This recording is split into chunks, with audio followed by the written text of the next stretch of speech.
victories that have shaped Africa and African countries today. We gather each year on this date to inspire and foster a sense of pride in our heritage and an inspiration to our continued progress collectively. Without further ado, as we've started slightly late, I would like to just kick off with the program today. We are going to gather and reflect through panel discussions, through keynote speeches, and through our esteemed guests, brothers and sisters from different parts of the continent, our speakers who are here today, to reflect on this year's theme, as I said earlier on, Educate and Skill Africa for the 21st Century. Without further ado, I would like to welcome to join us to give welcome remarks, the Vice Chair of the Pan-Africa-Rwanda Movement Chapter, Mr. Epamark Twagirimana. If you please come to the stage and please help me in giving him a warm welcome. Thank you.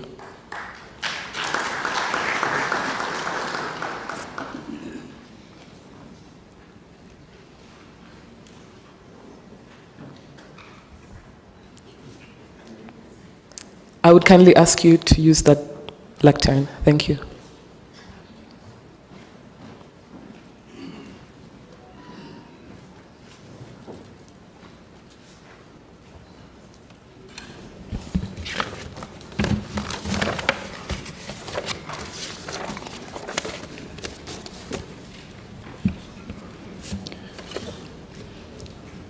Honorable Minister of Foreign Affairs and International Cooperation, Vincent Biruta, the representative of His Excellency the President of the Republic of Rwanda, Kagame Paul, the patron of the Pan-African Movement-Rwanda chapter.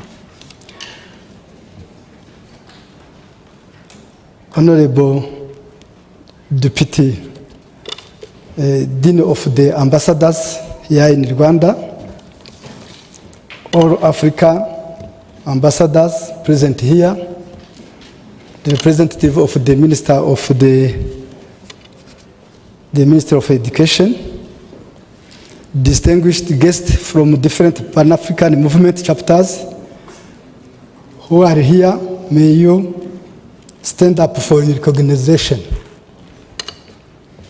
All protocol observed.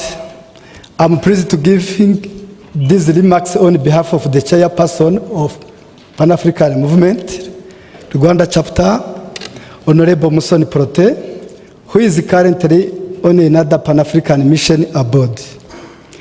He presents his special appreciation for accepting our invitation to participate in this important event where Rwandans, Africans, people of African descent, and friends come together to celebrate the liberation of Africa. Your presence is a demonstration of your commitment to solidarity of Africans. African Liberation Day marks a significant milestone in the continent's journey towards freedom, unity, and prosperity. The primary objective of this celebration is to commemorate the struggle and the victories that have shaped the African continent's history. This occasion provides a platform to reflect, fostering a sense of pride in African heritage and inspiring collective efforts towards continued progress. Every year, Africa Union provides a theme of reflection during the celebration of African Day that goes with the set targets AU has declared 2024 as the Year of Education and has provided the guiding theme of Educate and Skill Africa for 21st Century. Therefore, in this context, we celebrate under the same theme. We have organized different specific programs related to education, including conferences, media shows, public lecture, at different institutions of learning, support activities in the Umuganda. Today, We have this conference after Umuganda that we did in the morning in Gahanga, in Chichuchiro, among many others. I want to appreciate most sincere our partners and sponsors, and I want to particularly thank the Parliament for hosting us. Its contribution is remarkable. Guest of honor, I would also to acknowledge those we collaborated in organizing this year's celebration. The African ambassadors, the Ministry of Foreign Affairs and International Cooperation, and the Ministry of Education, MINEDIC. The truth is that since Africa gained independence, little has been done to transform the kind of education system and the ways of producing knowledge that post-colonial Africa inherited. If Africa needs to be truly independent, it needs to position itself as an authority of its education system and knowledge production. Education system that puts technology that are capable to developing Africa. Therefore, it is my hope that the important gathering should come up with concrete suggestions on how best to build high quality education that produce African innovators and empowers Africa to become not only good leaders, but also good citizens prepared for handling Africa's present and the future challenge. This requires dealing with issues of access to education for this youthful population and investing in those initiatives that are not only getting children to school, but also investing in those initiatives that have been proved to be capable of keeping children in school until completion. Therefore, we need to reflect on the appropriateness of education in responding to societal needs, the impact we can make through education in improving the well-being of our populations. The appropriateness of education curricula, teaching method and tools, quality of educators, and the learning environment. Let us conclude the speech by expressing our gratitude to His Excellency, the President of the Republic of Rwanda, Kagame Paul, the patron of PAM Rwanda, for all his support. To the organizing committee, thank you for your hard work to make the celebration a reality.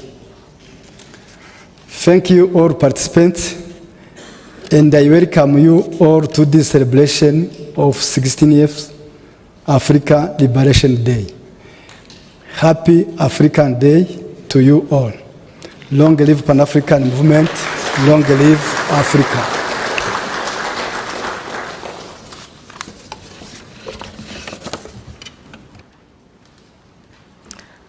Thank you very much. Another round of applause for our Vice Chair, Pan-Africa Movement-Rwanda chapter.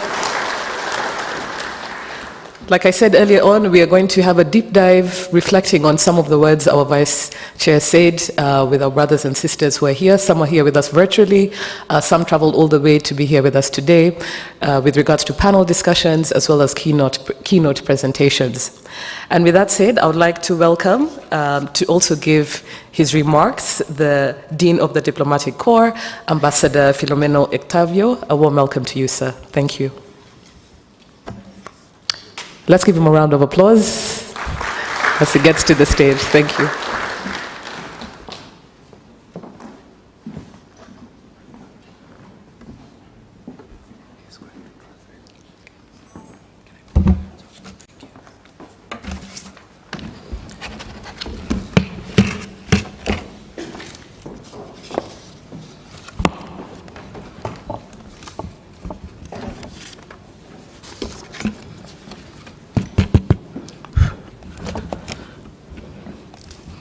Honorable Dr. Vincent Biruta, Minister of Foreign Affairs and International Cooperation of Rwanda, representing His Excellency Paul Kagame, President of the Republic of Rwanda,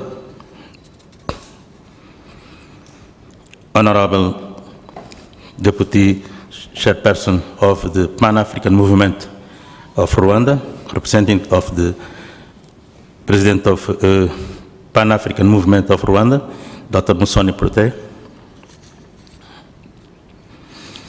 honorable members of the Senate and Parliament of Rwanda, honorable members of the government of Rwanda, excellencies, ambassadors, high commissioners, and members of the African Diplomatic Corps accredited to Rwanda, distinguished moderators and speakers,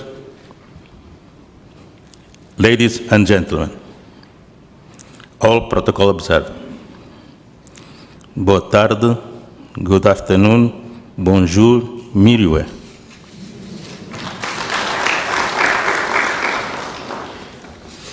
Excellencies, the African ambassadors, high commissioners, and the diplomatics in the Republic of Rwanda could not let this important date of African Day pass unnoticed without expressing their solidarity, unity, and affection for their own peoples in general, and for the Rwandan people in particular.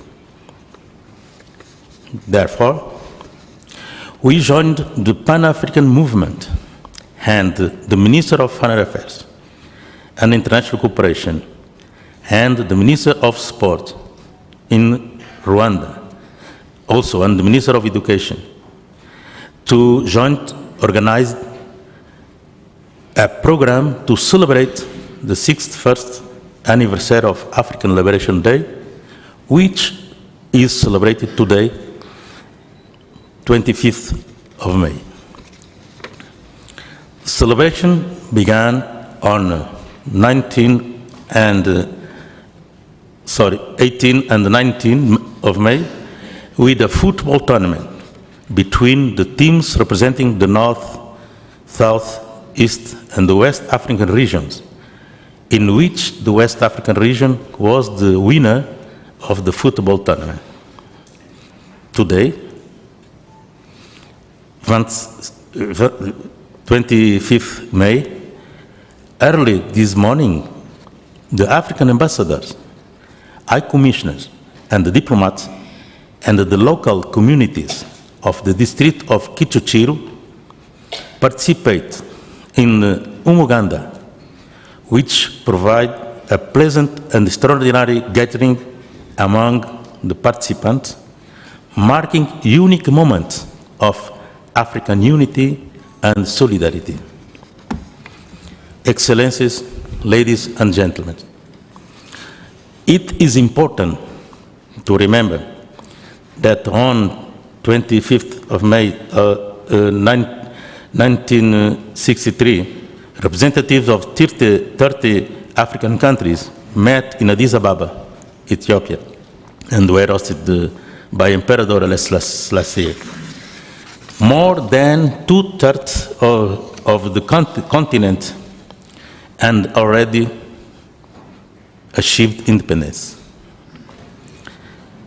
At this meeting, the Organization of African Unity was founded, establishing 25th May as African Freedom Day, renamed African Liberation Day, which among other principles, aims to improve living standards among member states towards development, democracy, and freedom, principles that were reaffirmed on 9 July 2002 when OUA was transformed into the African Union.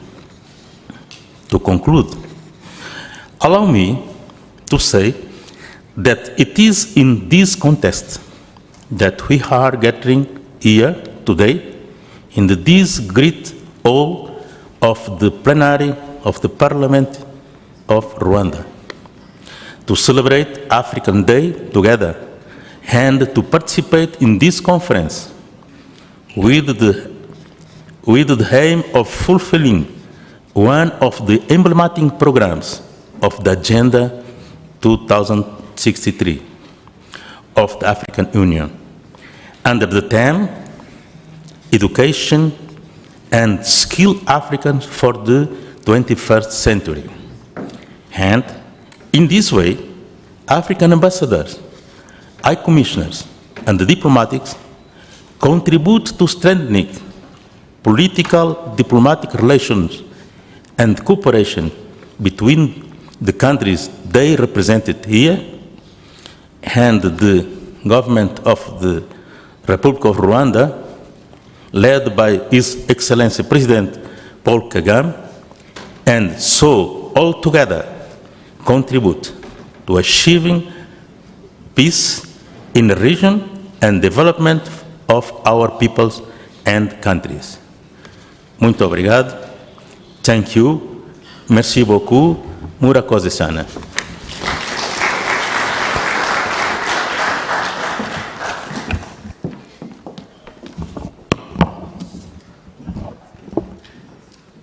Thank you, Your Excellency. I have now the distinct pleasure to welcome, to share with us as our guest of honor, his keynote remarks, Minister of Foreign Affairs and International Cooperation, Mr. Vincent Biruta. Please help me in welcoming our guest of honor on stage. Thank you.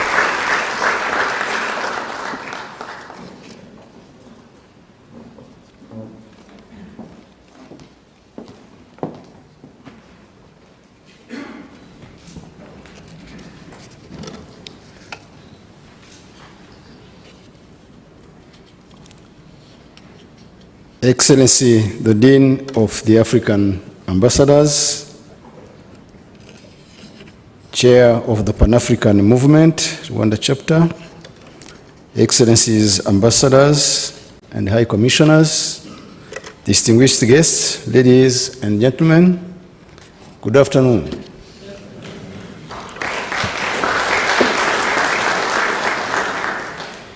It is my honor to attend today's celebration of this 61st anniversary of Africa Liberation Day.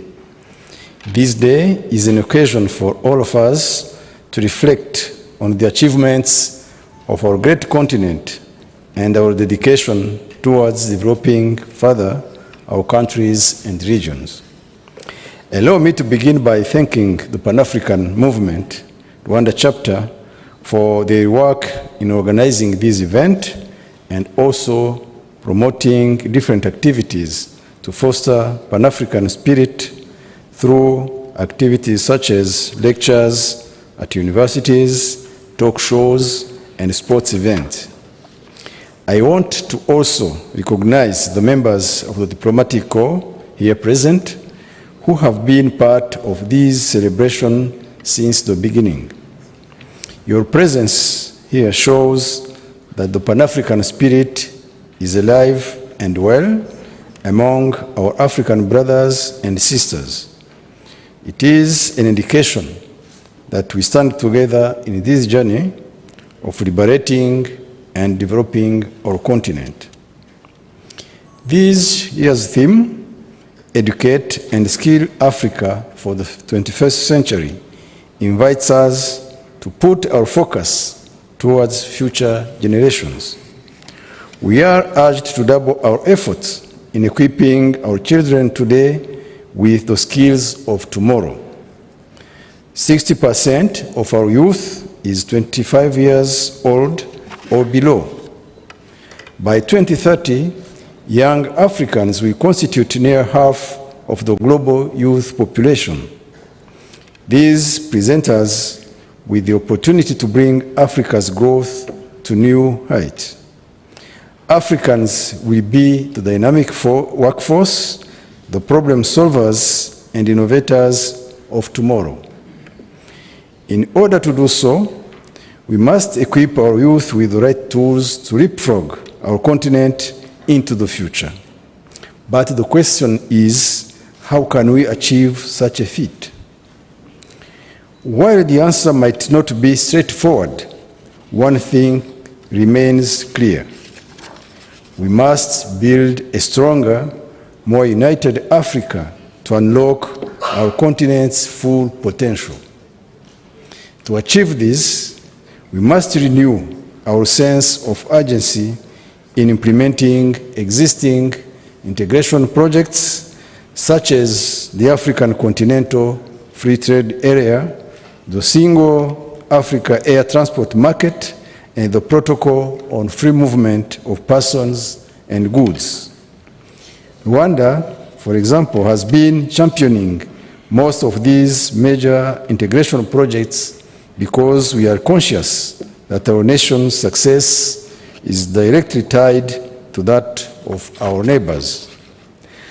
At both the sub-regional level in the East African community and at the African Union level, Rwanda is determined to be an agent of positive change for the benefit of all. However, Africa's progress can be hampered by long-standing challenges such as insecurity and conflicts. Today, armed conflict, terrorism, and violent extremism affects all corners of our continent. Oftentimes, the first victims of these conflicts are young people whose life and future are put into jeopardy. Today's celebration calls upon all of us to recommit and collectively join hands in combating insecurity wherever it may be. Excellencies, ambassadors, and high commissioners, honorable members of parliament, distinguished guests, ladies and gentlemen, as I conclude, I wish to reiterate that the development we have so far achieved as a continent gives me confidence that together we can achieve even more. Therefore, we should strive to deliver more, work together more, and empower future generations to accomplish what our freedom fighters and forefathers fought for. I wish to conclude by wishing all of you a happy African Liberation Day. Murakoze cyane.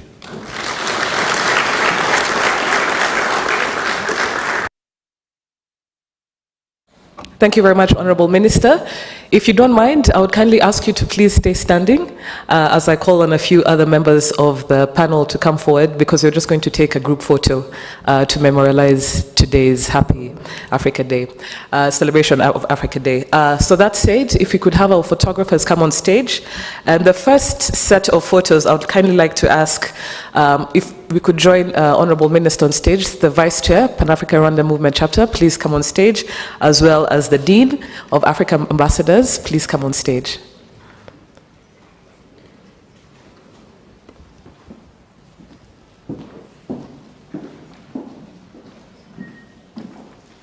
Thank you.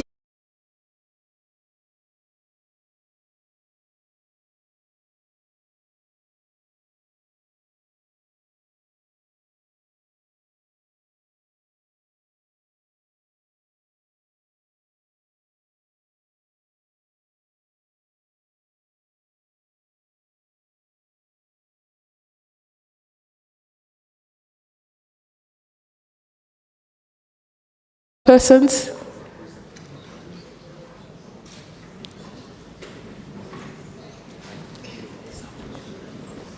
I'm hoping I'll see a few more ladies.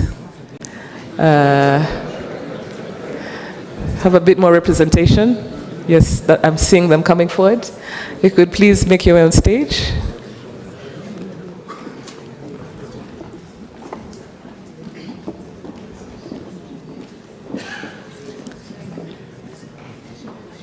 Some of you can maybe go behind. Yes, especially the tall people. Just try and stand behind.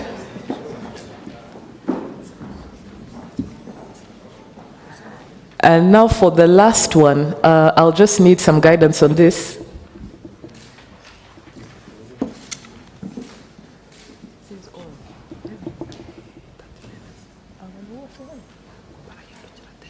Okay, yes, yes. Oh, okay.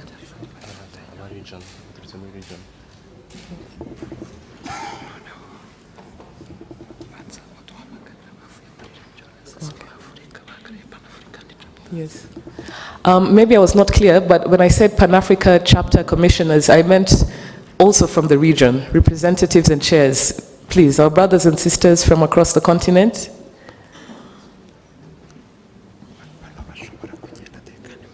Yes.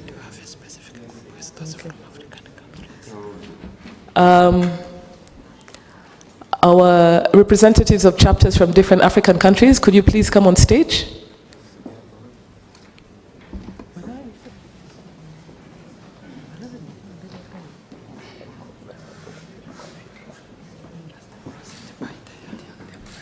Okay. Okay, I'm told they're already here. And now for the last group photo, not everyone is obviously going to come down. I would kindly like to ask you all to just turn around so we can have the entire background. So if you could just turn around, and our photographers will now come in front.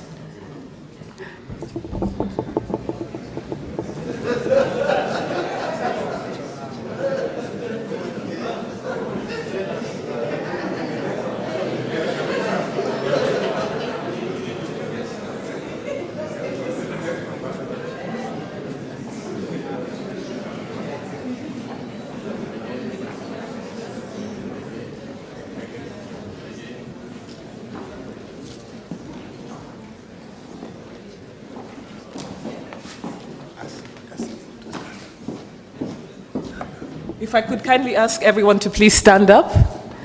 We're trying to be as innovative as possible to capture everyone here gathered today.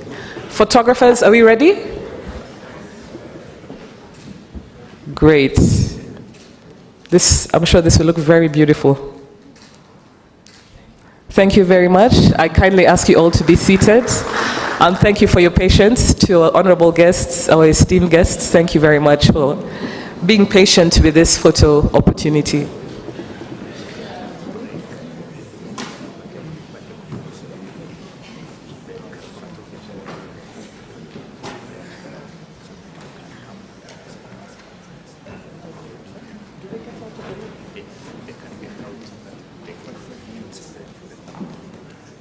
Thank you very much all.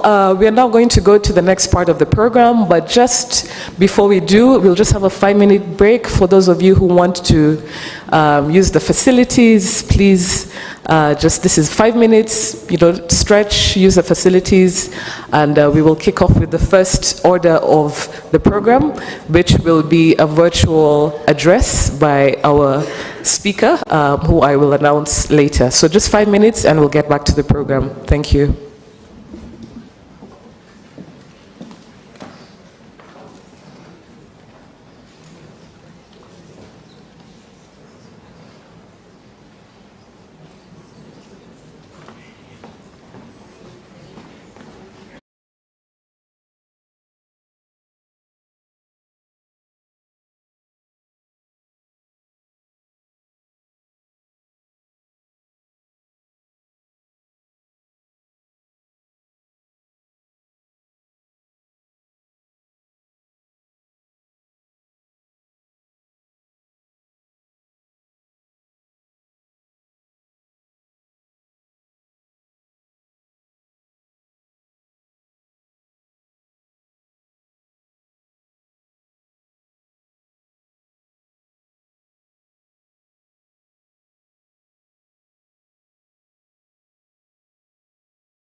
keynote address from Her Excellency Dr. Monique Nsanzabaganwa from the Africa Union Commission, but we are still connecting. But that said, in the interest of time, we are going to kick off with our panel for today.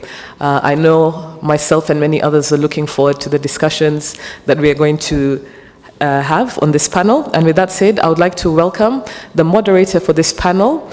And when she comes on stage, she will also call her panelists on stage. If you'd help me welcome Rose Baguma, Director General of Education Policy and Analysis at the Ministry of Education, Rwanda. Please help me in giving her a warm welcome.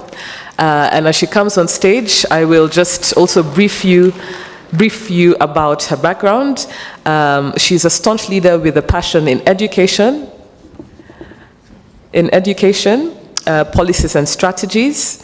She has vast experience not only in university teaching, but also served in senior management and administrative positions as additional responsibilities to teaching.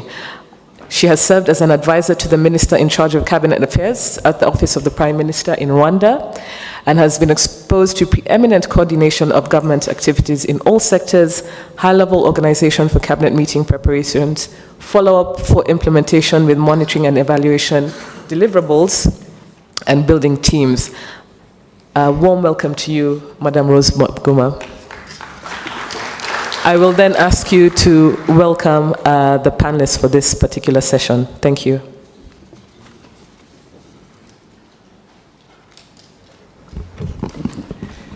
Thank you very much, Diana. I would like to call my panelists here at the panel. I'll start with Brian Kagoro. Brian Kagoro is the lawyer and a Pan-African.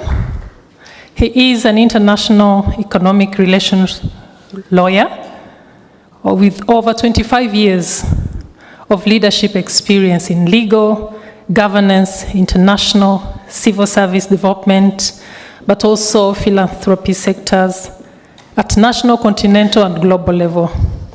Brian served as an African Public Administration Advisor and Regional Governance Program Manager at UNDP. You're welcome, Brian. My second panelist is Dr. Mbarushimana Nelson. Nelson is currently the Director General of Rwanda Basic Education Board here in Rwanda, with 20 years experience in teaching, both in basic and higher education. Prior, he was working with VVOB as an embedded education expert. He holds a Bachelor's of Arts in Education, but also he completed the course recently to supervise doctoral candidates. Dr. Mbarushimana, you're welcome. On the panel also I have Tulu Alfred. Tulu is a passionate political consultant. He conducts a lot of research, especially to provide political campaigns and events. He supports events. He's a member of the AU ECOSOC CSO network. He's currently the chairman of the Pan-African Congress Movement Kenya chapter.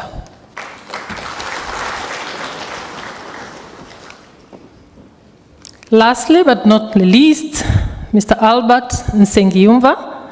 Mr. Albert is an executive secretary of ADEA. ADEA is the Association of Development of Education in Africa.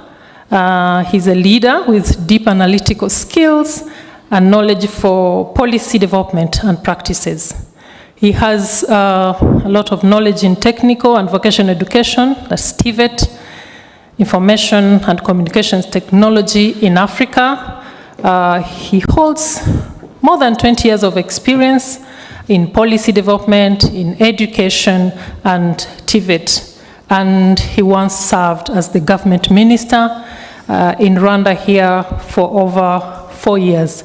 You're welcome, Mr. Albert.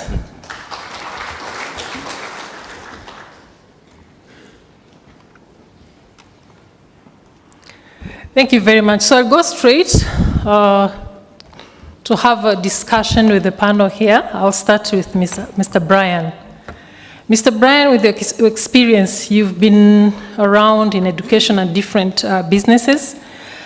Would you please tell us, what do you think are the biggest challenges and also opportunities in our education system? And please touch on how can we address these challenges effectively? What can we do to optimize opportunities? We know it's not just challenges in Africa, we also have opportunities. I'll ask you a lot of questions, but give us also some recommendations, especially to policymakers and educators who are really working hard to make sure that they improve education system. What recommendations are you going to give to those people so that at least we have a diverse African learners in our 21st century? Brian. If this question had come last year, Chair, my answer would have been very simple. I stand on existing protocols in acknowledging the hosts, the Foreign Minister, the Deputy Chair of the AU in absentia, and honorable members of the Diplomatic Corps, as well as members of the House present. Why did I say I would have given you a different answer?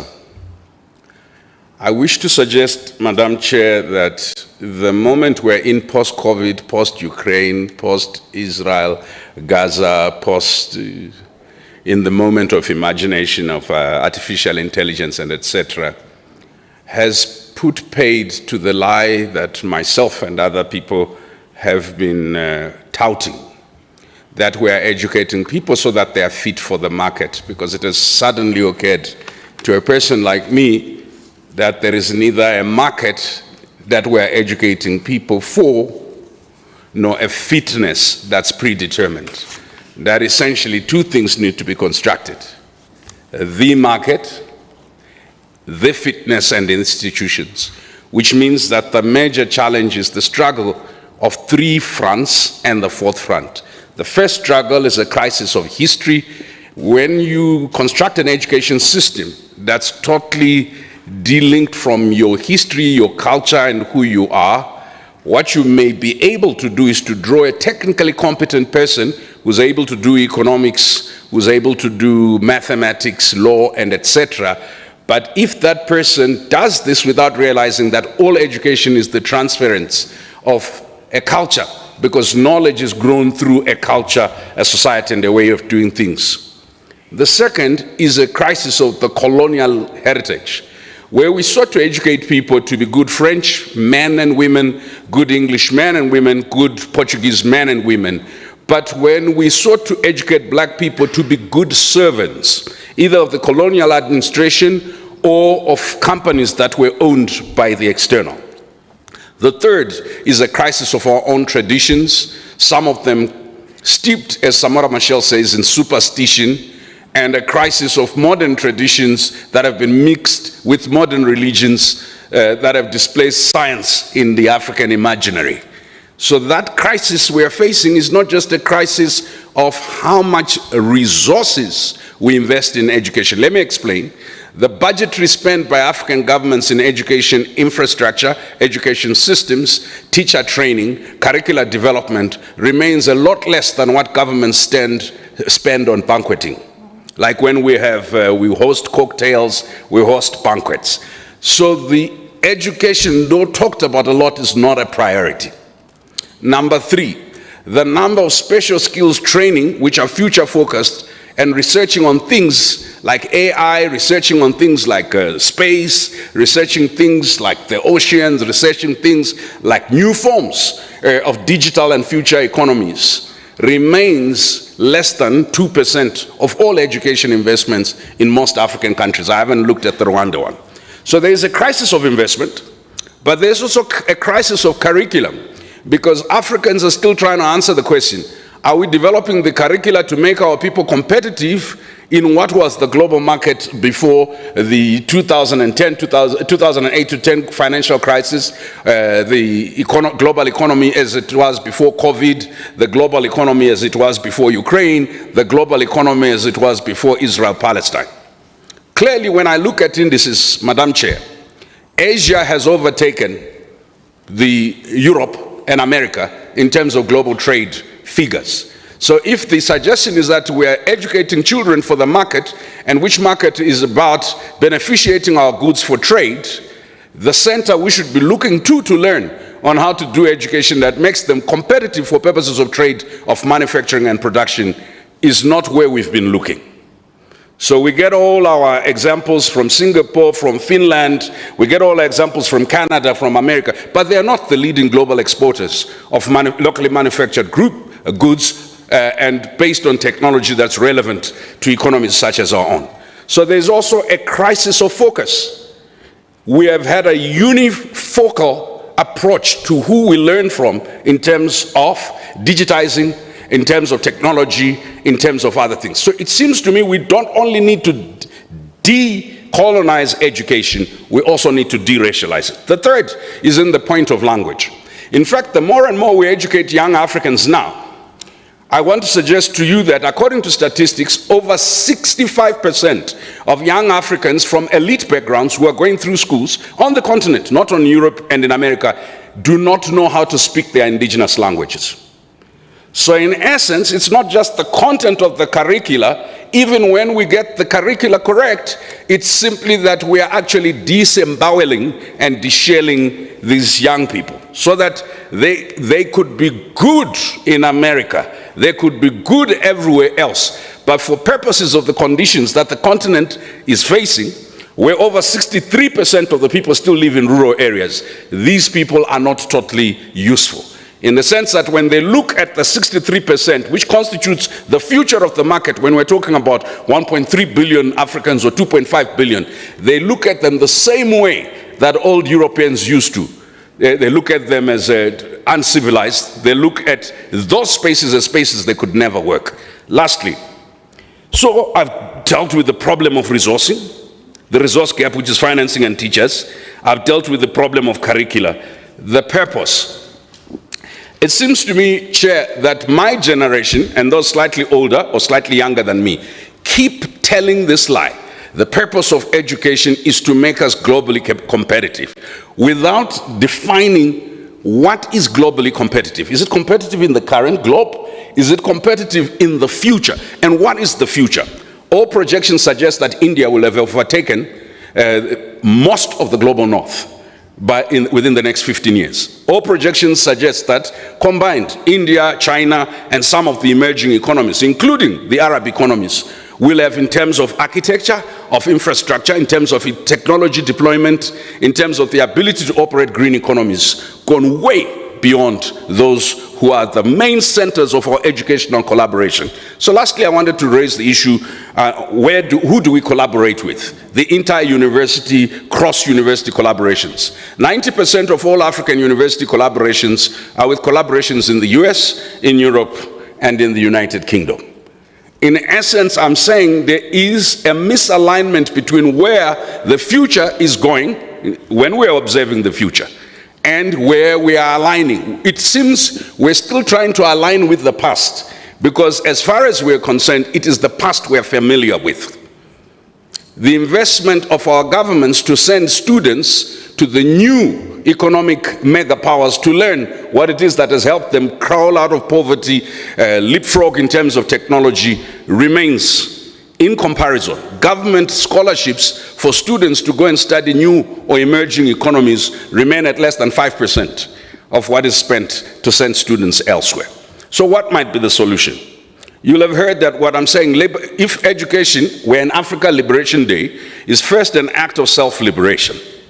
What are we liberating ourselves from? Amilcar Cabral says from ignorance, from fear, from injustice. And liberating ourselves, Samora Machel says, from being subjected to superstitions, both based on race, but also based on traditional beliefs that are not progressive. But we are also liberating ourselves from racial domination that makes us feel inferior. But there's someone else who suggested it's liberation from the inability to anticipate the future and become primary agents in the future. I want to suggest, in developing curricula, we need futurists. We need people who do future studies and not just education experts. We need scientists and historians and anthropologists in the same room. The days of false demarcation between the importance of history, of humanities, and science is only an ideology propagated by those who wish to dominate us.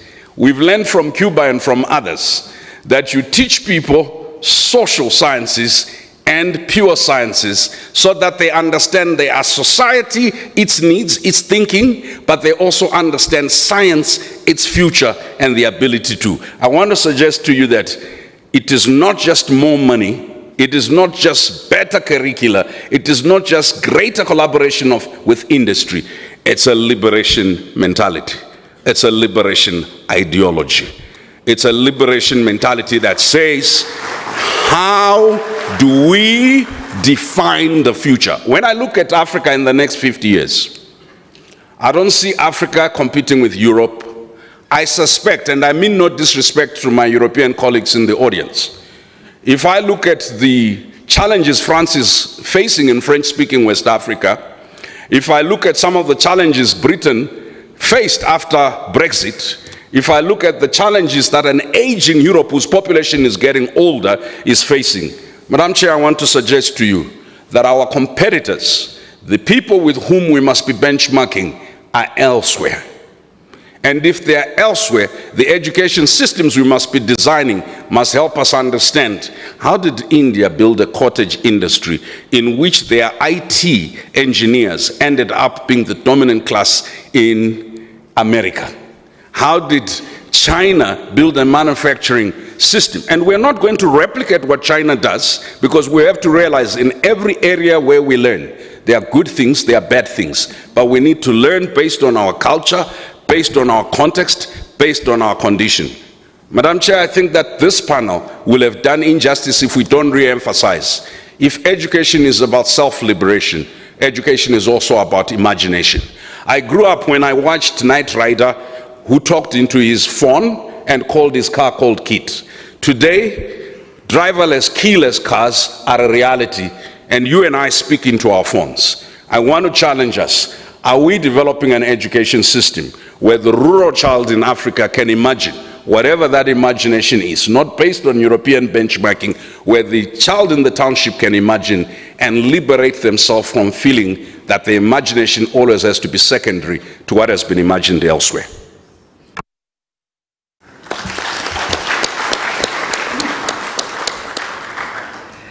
Indeed, we are familiar with the past, right? And our inability to anticipate the future is what we should focus on. That's what I got from Brian's discussions today. He talked about the crisis in investment, in curricula, in language. Of course, Tulu will touch on curricula, but this takes me to Dr. Nelson.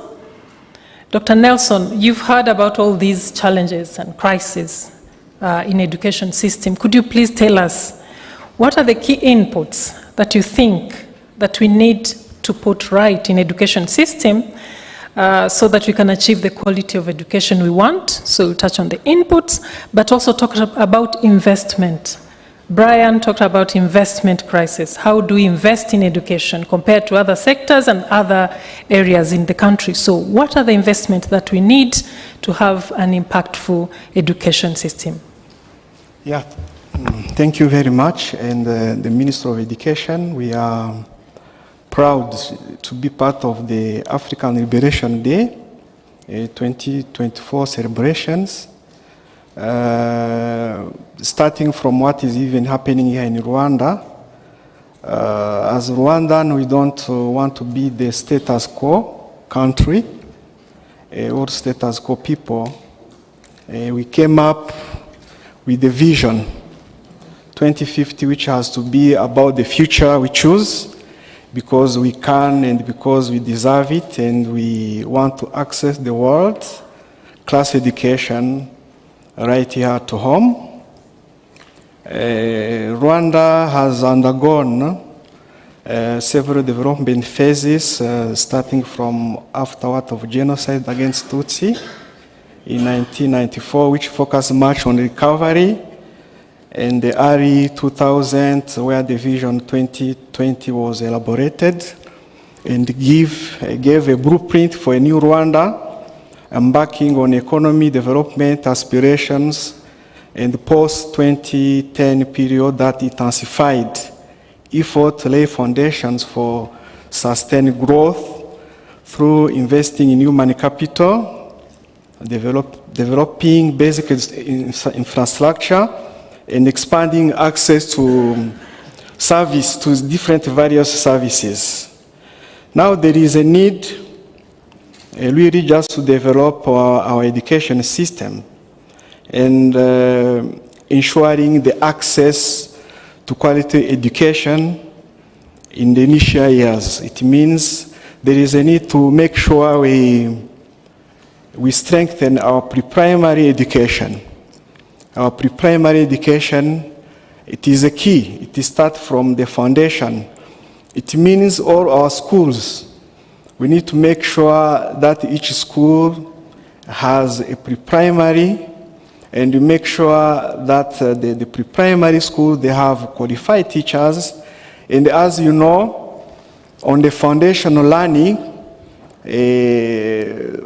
at the primary level, in lower primary, in P3, there is a need just to do our best so that we employ qualified teachers, so that at the end of this level, where it is mandatory for students leaving this stage just to be able to read, having the ability for literacy and numeracy, and make sure that also we focus on the pre-service trainings.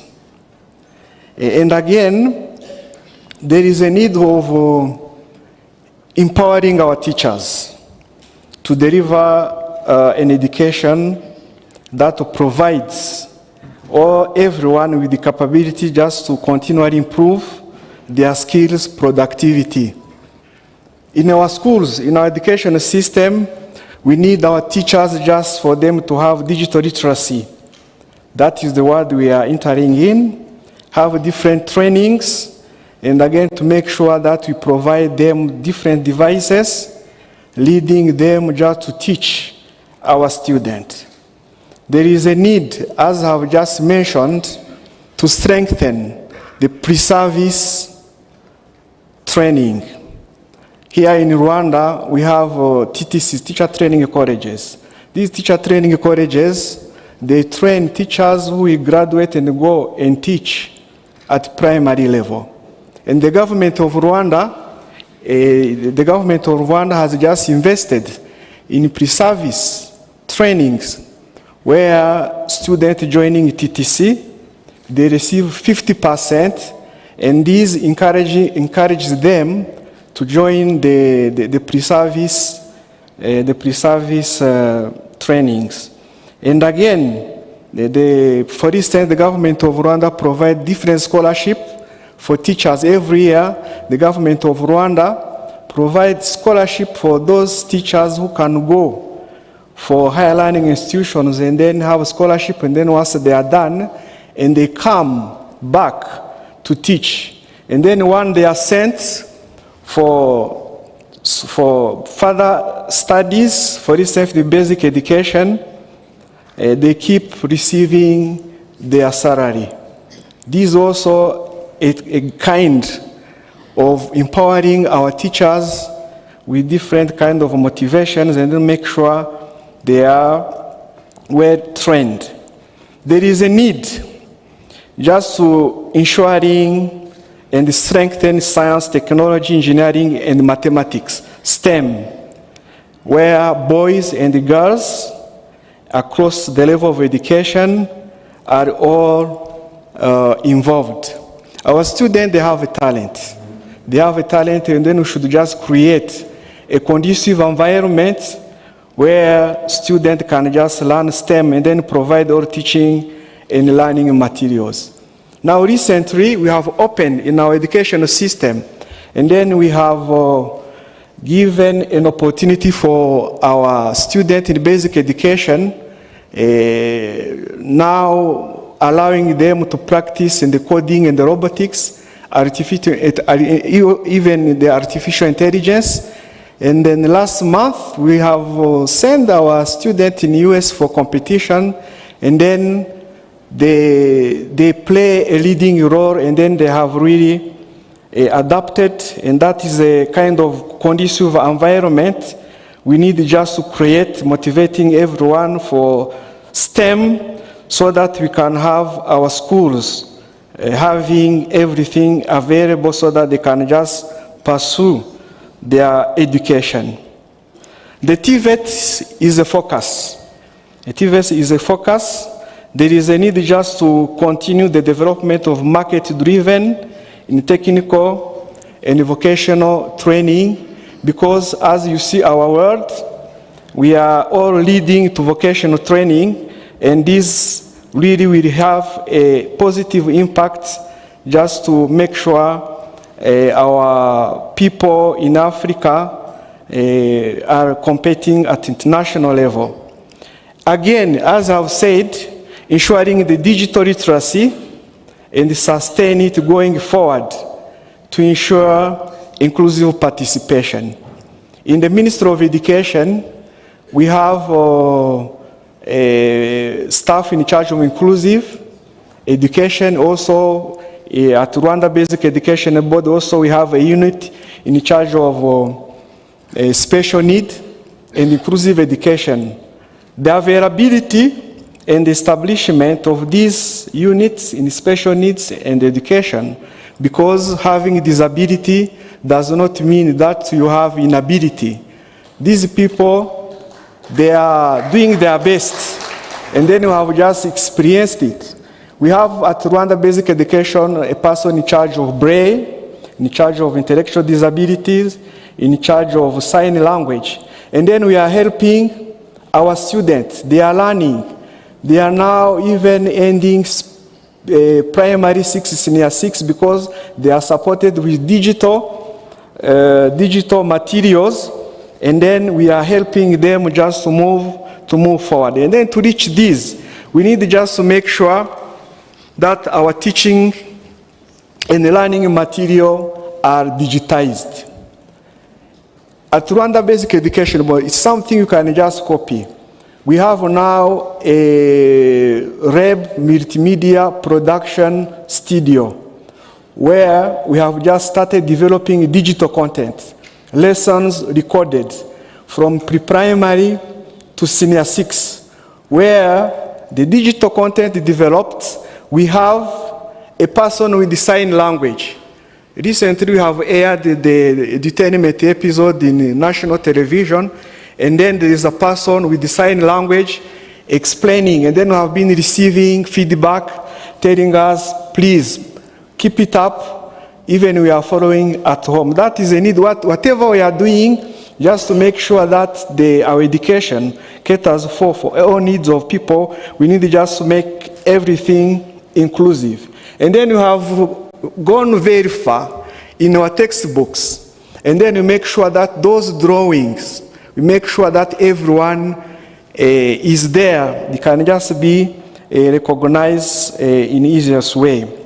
And again, there is a need to ensure a more effort to maintain a higher enrollment rate for both boys and girls everywhere, from pre-primary up to tertiary level. And the government, we need just to support and build the capacity in research and development, because we cannot continue relying on the books or publication from abroad. We need to have our universities being able to create new knowledge through research.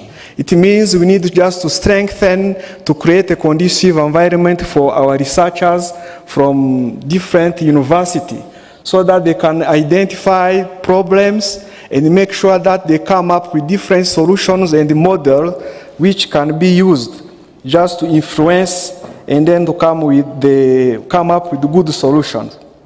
And again, to be patriotic and love of our continent. There is a need just to create an environment where the values are emphasized. Values. As African, we have values, and we should just make sure that those values, they are embedded in our educational system. In Rwanda, we have a value of patriotism, unity, honesty, and hard working. That's what you have had, so that you can just have our students, not only our students, even our teachers, being able to be patriots. That's how our African countries will be able just to keep shining with that unity and patriotism. And again, finally, there are 4 pillars as far as education systems are concerned in Africa. The first one is access. The second one is retention. The third one is performance, and then the fourth one is completion. Access, the first pillar. We should just create a conducive environment that those students ready to start the pre-primary, they have a conducive environment to access the pre-primary education. It means there is a need of infrastructure, there is a need to have qualified teachers. And then once they have accessed the education system, we should just do our best to make sure that there is a retention. The opposite of retention is dropout. We have just experienced different challenges to have our students who have registered and then they drop out. We need just to create the facilities or factors leading to retention. It means the enrollment rate. If we have entered the 300 students, we have to accompany them so that they can now end. And again, while we are looking for pooling factors, at the same time, while in the system they perform, the performance, we should just monitor their performance, make sure we identify their challenges, and then we lead them to completion.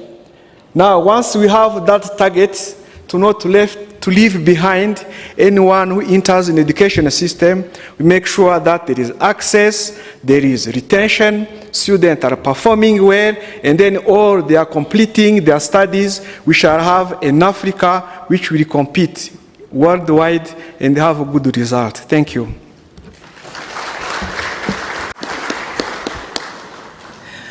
Dr. Nelson, you talked highly and so passionately about digital literacy, and not just to learners, but you also touched on pre-service teachers themselves, because they're the ones to go and teach these learners. He gave a lot of examples in Rwandan contexts. This brings me to my left-hand side, Mr. Albert.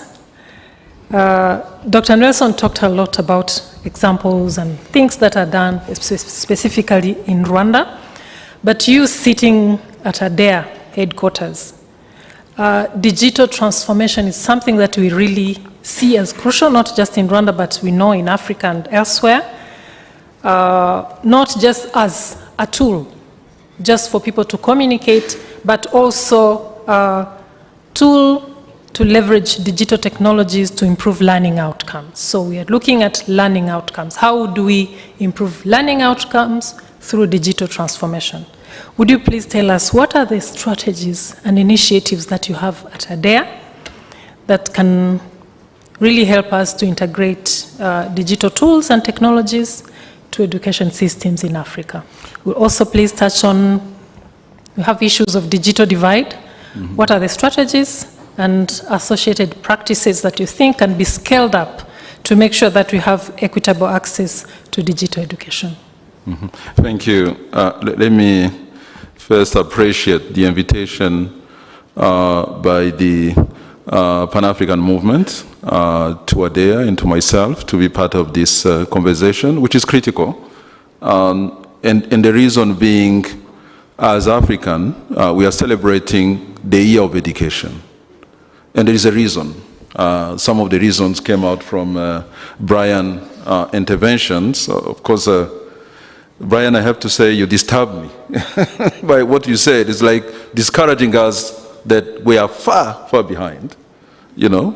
At the same time, I think Nelson clearly showed some of the efforts that government are doing, starting from Rwanda. We can also take examples from other countries as well. But Brian, your point is very important. I think what I picked from your intervention is that before we try to compete with others,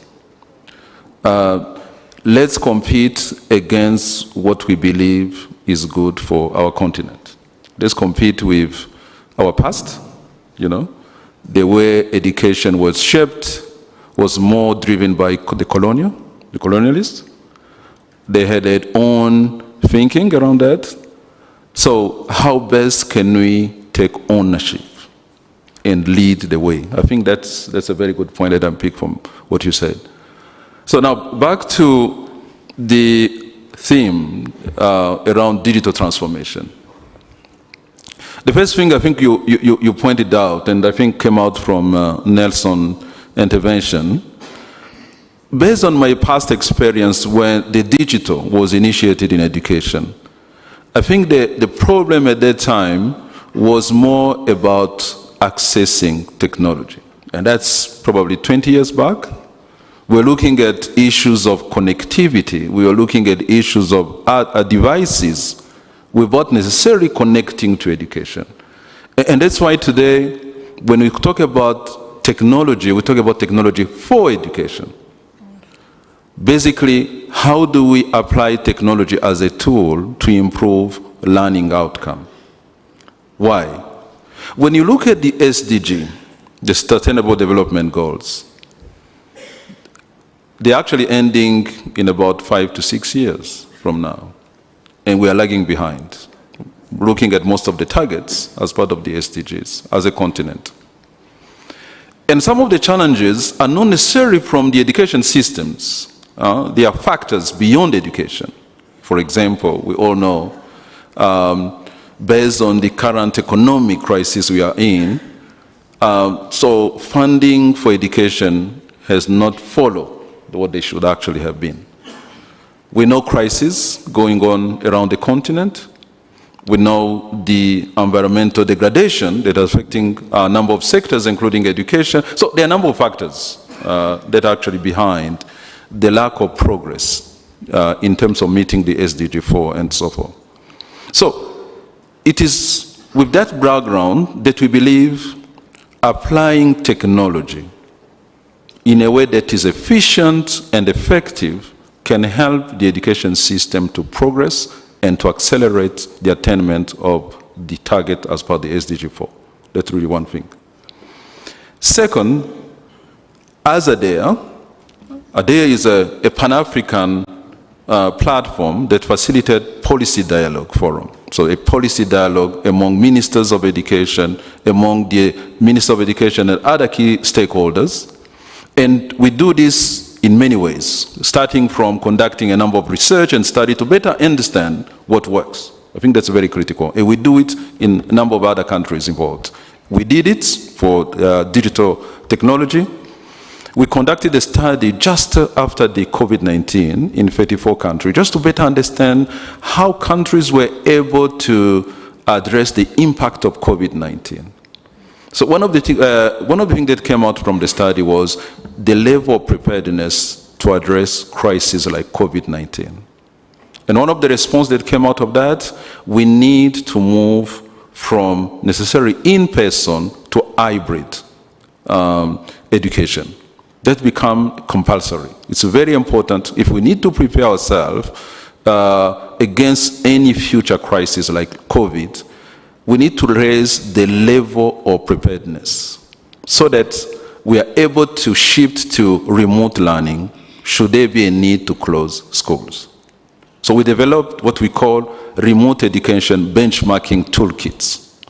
And those toolkits can be used from basic education, specifically technical, vocational, or higher education. So those benchmarking toolkits are basically norms and standards Because, again, as I said, when technology was integrated in education, there were not clear policy in terms of the role the technology can do. There were not clear strategies in terms of addressing specific needs in education.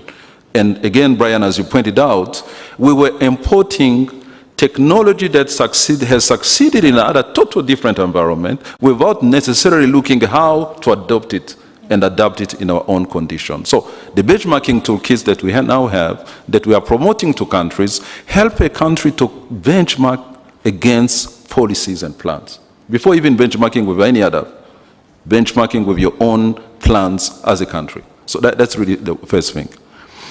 The second, which actually connect again from what my predecessors have already alluded to, there is a need to move into homegrown solution, which also address the issue of decolonization. How do we make sure that once we identify issues affecting education that we believe technology can be of help, we try to get solution from within the continent. And one of the examples I want to give is, I know Morocco is represented here. In 2 weeks, Morocco is going to host one of these conferences on AI, artificial intelligence, where they can clearly showcase some of the solutions to many issues the continent is facing. And are inviting Africans to come and take the opportunity to learn from that exercise, and they create opportunities for collaboration. So those are the kind of things I believe Africa needs to move, and ADEA is behind this, promoting peer learning and knowledge exchange among the countries. As part of this, we have established, together with other partners, what we call technology hubs. And some of these hubs are education technology hubs. Some of these hubs are already established in South Africa, in Kenya, in Senegal, in Rwanda, and other countries. And those hubs' role is actually to promote the creativity and innovation among the young generations. And there are good solutions that these young people are coming up with. Maybe where we still need efforts and understanding is how to connect those innovations with ministries of education to take advantage, because we know how the procurement in many of our countries work. For one to be able to get a solution, you need to go through competition. And we believe there's an opportunity here. You are giving example from Asia. I know an example here in Rwanda, for example. If you take the example of this Irembo, the way it started, the investment the government put it, it's a private company established by the government, where you find the majority of the products that are being used under Irembo are developed from within the country. So those are the kind of strategies that we are promoting as far as technology in education is concerned, to see how best Africa can consume its own its own solutions, its own project, without necessarily linking up to imported solutions that may not necessarily fit in our context as African. The other aspect we are also promoting is around building leadership. Leadership basically in terms of countries to decide not only what they want, but how they can make it. And this is where technology becomes also very important. We are creating opportunities from online platforms where we allow stakeholders from different countries, not only from education, but from other sectors as well. So let me give you an example. One of the issues that we are facing as a continent is actually to expand connectivity to remote places, to those areas that are disadvantaged. We have seen a number of solutions that are low-cost based that could actually be applied. We know now countries that are applying this. How best can we allow other countries to learn from this? This is also another opportunity that we are having. Again, Brian, you mentioned about the issue of indigenous languages. We have a good example from Senegal where they managed to allow as many young people as possible to use their national languages using technology. And I know Kenya is doing the same as far as Swahili is concerned. So our role is to make sure that those initiatives, solutions that are being created by different countries to support education, especially to support access to quality education, from teacher professional development to curriculum development, but more importantly, to innovation. We create opportunity to others to learn from this new initiative.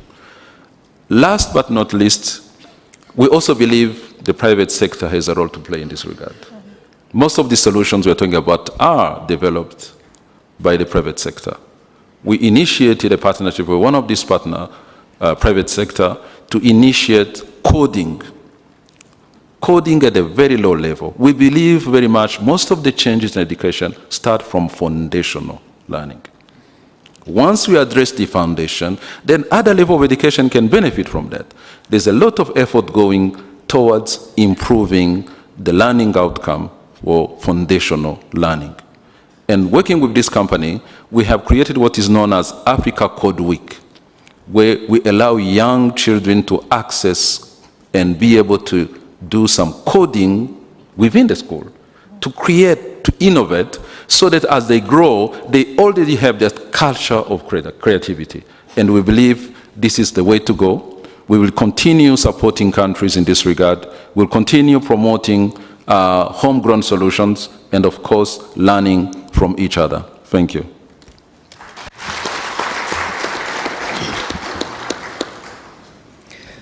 With or without technology, Africa should remain united. So I'm happy that you touched on technology part, but also touched on homegrown solutions. This takes me to Tulu. Tulu, you've heard about technology and new methods of teaching and engaging young Africans, but still we know that education is a tool that can bring about unity in Africa, right, through our learners and shared identity among African youth. So would you please tell us how can education system, and specifically the curriculum, I mentioned about it before, across Africa, how can it be designed and harmonized to promote Pan-Africanism and mutual understanding? And also, how do we make sure that through the whole system, we also respect our diverse cultural values in the continent?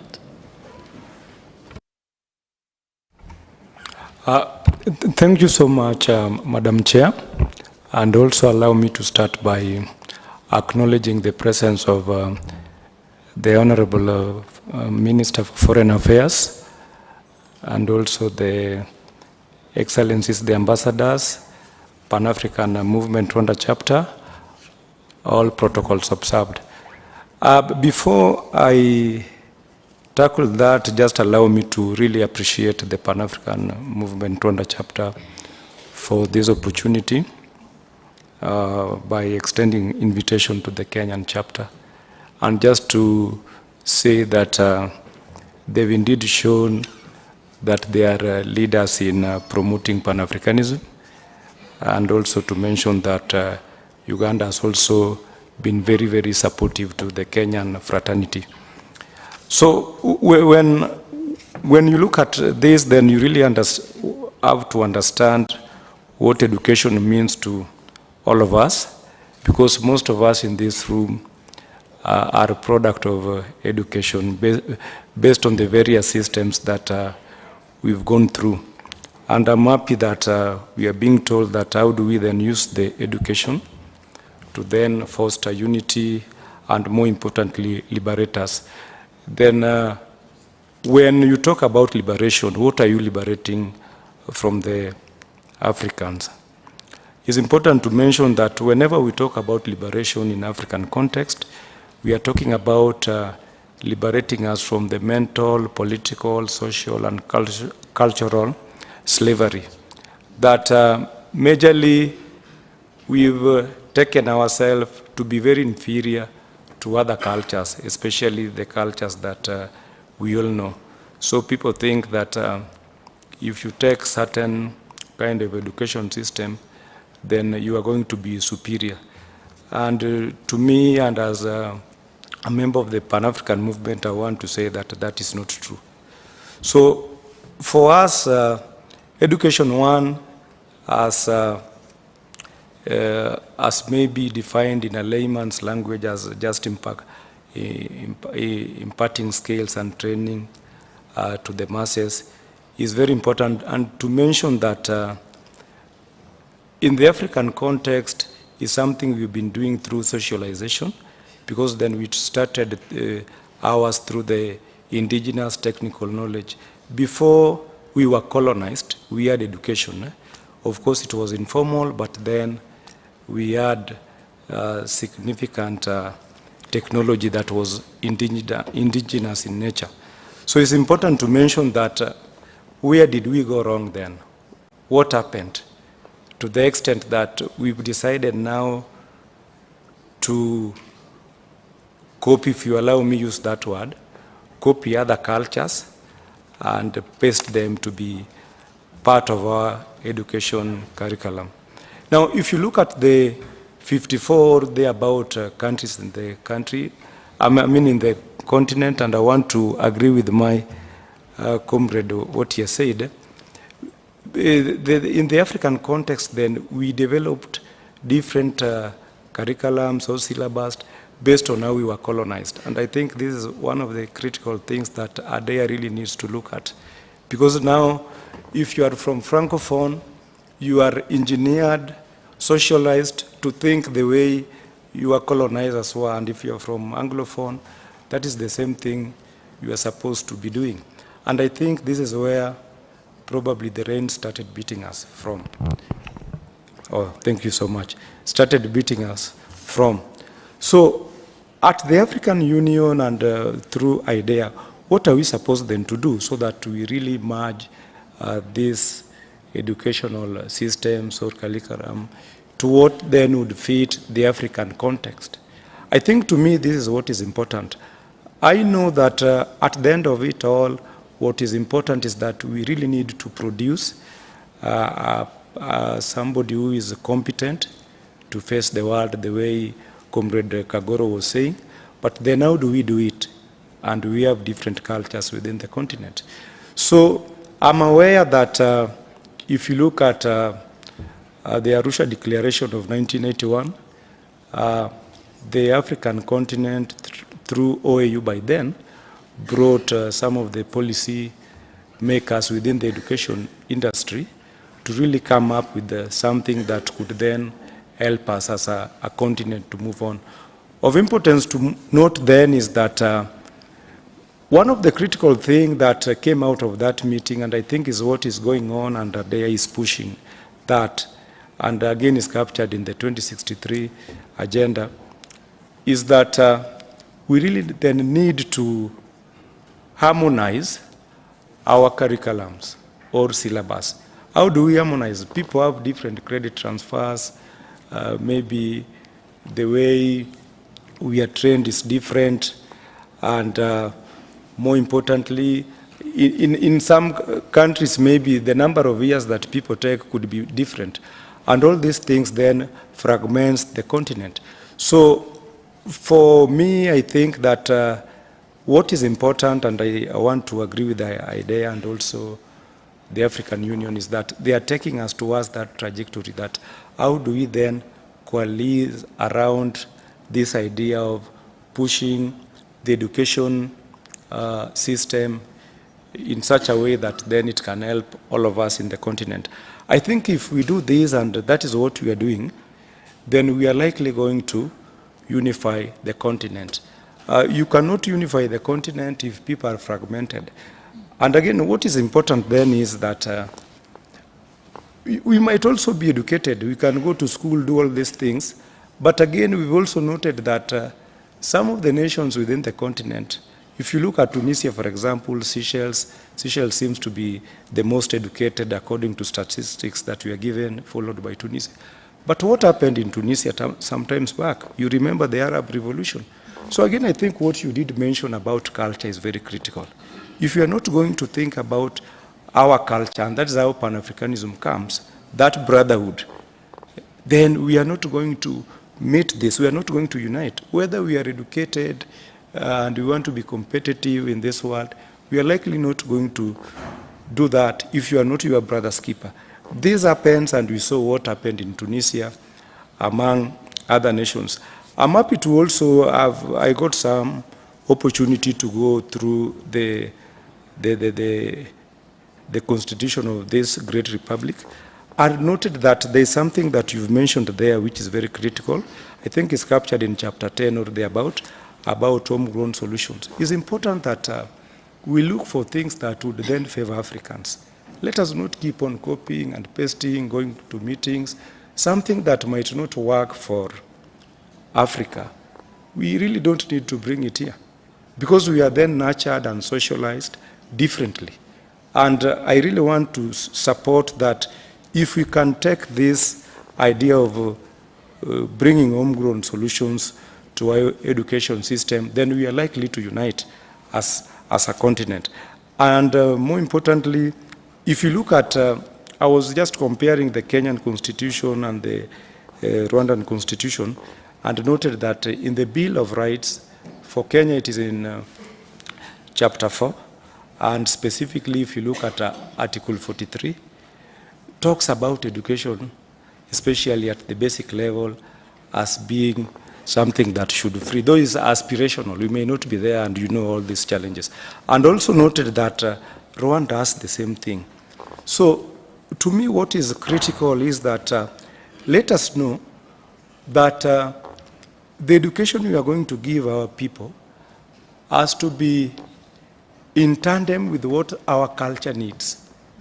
If we are going to assume culture and assume that culture is an abstract or culture is somewhere there and we are this way, then we are likely not going to unite as a continent.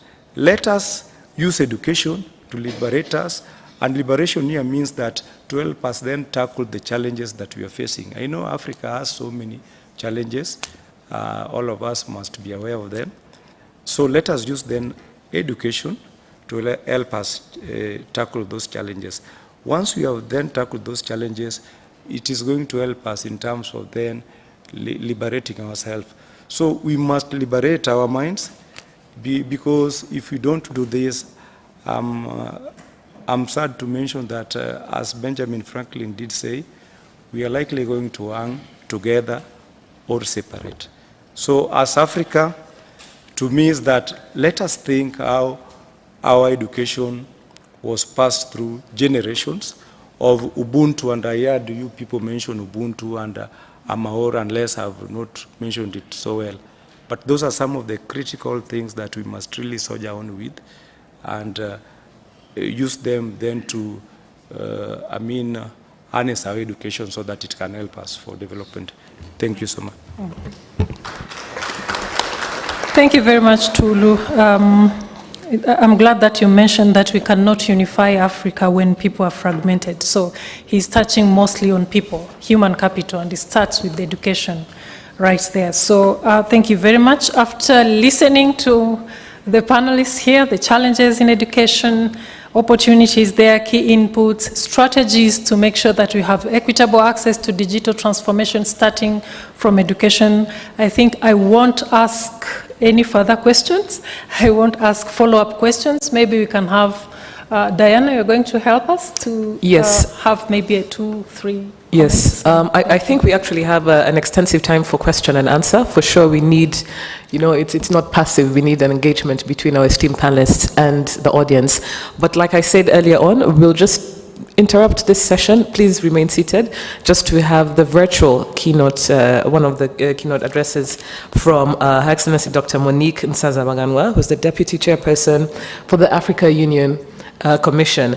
And her presentation, if I could please ask if it's queued up, is titled Educate an African Fit for the 21st Century, Building Resilient Education Systems for Increased Access to Inclusive, Lifelong Quality, and Relevant Learning in Africa.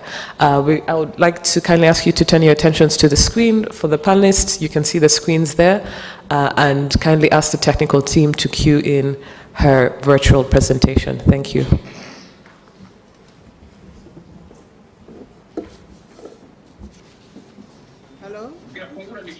Yego. Uramwumva? Hello? Uraho neza? We can hear you, but we can't see you. Muranyumva?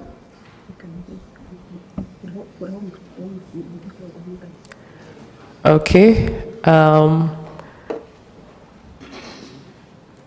Dr. Nsanzabaganwa, we can see you. If I could kindly ask the technical team to please make her screen more accessible, and yes, feel free to start your presentation. Hello? Muraho neza? Yes, we can hear you. Honorable Chairperson of Pan-African Movement-Rwanda Chapter, Honorable Minister of Foreign Affairs and International Cooperation of the Republic of Rwanda, Your Excellencies, all protocol observed, ladies and gentlemen.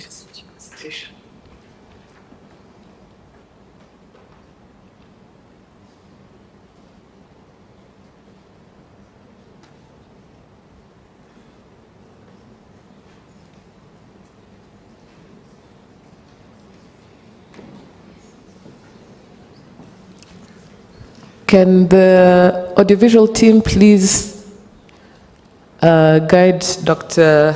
Monique Nsanzabaganwa to carry on with the presentation? Mwanyemerera ngakomeza. Yes. Murakoze cyane. So sorry, technology has created some lag. But I was greeting all of you distinguished guests, ladies and gentlemen. Greetings from the African Union Commission, and indeed a happy Africa Day to you all.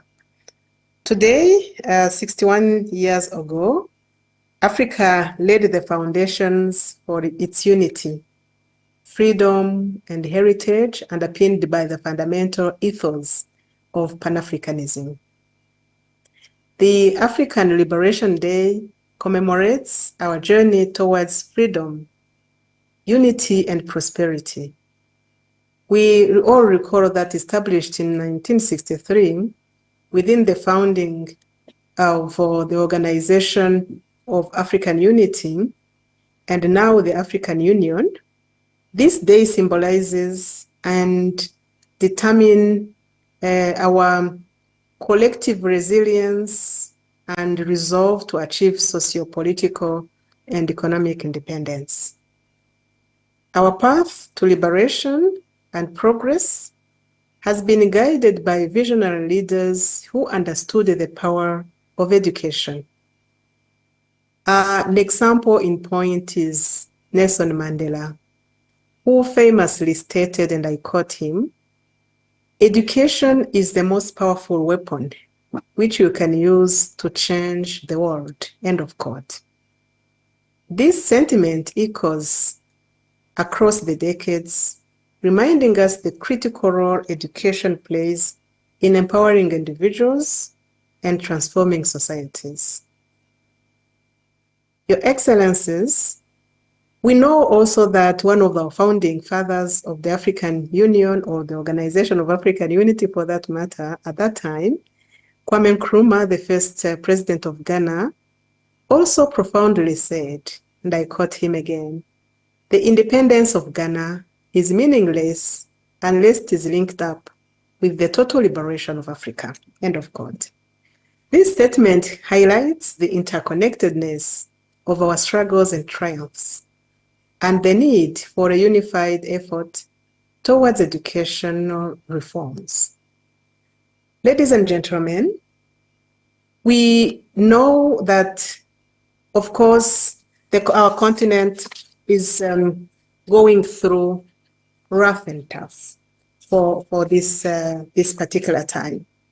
And we are making progress with all of this. You know also that in 2024, earlier this year in February, our leaders actually have declared 2024 the year of education. And they have given it a theme, which we are all trying to memorize. It's very long, but it says, "Educate and skill Africa for the 21st century, building resilient education systems for increased access to inclusive, lifelong, quality, and relevant learning in Africa." This is not just a mere call to action. It is indeed setting the tone for the future and also calling for our collective commitment to fostering an educational renaissance across the continent. Despite significant progress, our educational system faces numerous challenges. We all are familiar with these UNESCO figures and facts that 1/3 of adults in Africa are still illiterate, and that millions of our young learners cannot actually handle the basics of numeracy, reading, and writing skills.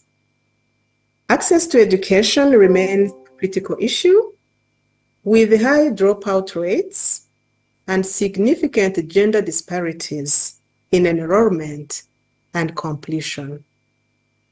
And these educational challenges are deeply rooted in a colonial legacy that imposed foreign knowledge systems, undermining indigenous cultures and practices. Post-colonial African societies inherited an educational system designed to serve colonial interests, not the needs and aspirations of African people necessarily. And this system has been slow to evolve into a force for social and economic transformation. To build a resilient education system, therefore, we must focus on several key areas. One, we must ensure that all citizens, our children, regardless of gender, socioeconomic cluster status, or geographic location, have access to quality education. Two, our AU member states must implement policies that reduce barriers to education. Three, there is a need to develop a curricula that are relevant to the African context, incorporating indigenous knowledge and practices. Four, we should emphasize critical thinking, creativity, and problem-solving skills that prepare students for the complexities of the modern world. Five, we must promote lifelong learning opportunities that enable individuals to continually upgrade their skills and knowledge. Six, all stakeholders in the education system must live up to the realities of today and support vocational training and adult education programs that align with market demands. Seven, we must leverage technology to expand educational opportunities, particularly in remote and underserved areas, investing in digital infrastructure and training to ensure that both our teachers, educators, and students can effectively use new technologies. Last but not least, of course, we must rethink models that prioritize investments in our teachers' status and welfare. We have seen promising developments in countries like ours in Rwanda, which has significantly increased access to education and embarked on comprehensive reforms. Rwanda's Vision 2050 development plan aims for a market-driven, competence-based education system that is inclusive and equitable. And I believe other African Union member states can learn from such good practices where they exist across our continent. Your Excellencies, ladies and gentlemen, as we move forward, we must draw inspiration from our history and commit to transforming our educational system. By building resilient, inclusive, and relevant education systems, we can empower our youth with the skills and knowledge they need to drive Africa's socio-economic transformation and achieve the aspirations of Agenda 2063. Governments, private sector, civil society, the academia, diaspora must pledge to working together to ensure that every African child receives the education they deserve. Together, we can build an Africa that is educated, skilled, and prepared to meet the challenges of the 21st century. As I conclude, I wish to once again congratulate the Pan-African Movement-Rwanda chapter, because every year you think about marking this Africa Day with a significance and substance, and also get the African Union join you in the celebrations. So I wish you all again a happy Africa Day, and thank you for listening to me.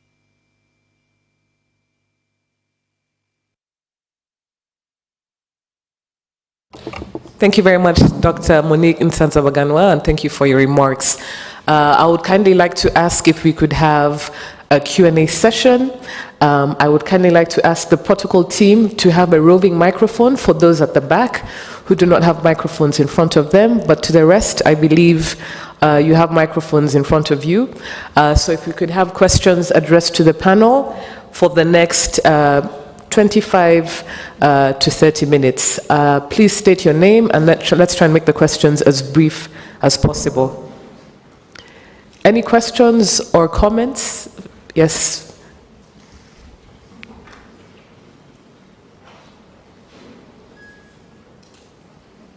Thank you. My name is Enoch from Academia and Research Commission, Movement-Rwanda chapter. I want to shorten the long question that I believe each African would ask a fellow African. It's been 40 years since, 140 years since borders of African countries were recreated, reprinted, and put into force without reallocating people to their respective countries. And that was in 1884 and 85 in Berlin Conference, an act commonly known as Berlin Act. And no single African leader attended the conference, but rather 14 European countries and United States. As a result, we have original and indigenous Maasai people in Kenya and in Tanzania. The same applies to Kinyarwanda-speaking people in Eastern DRC, Chisolo of Uganda, and a big part of East Africa. And as global population grows, as it reaches half of its climax, resources are becoming scarce.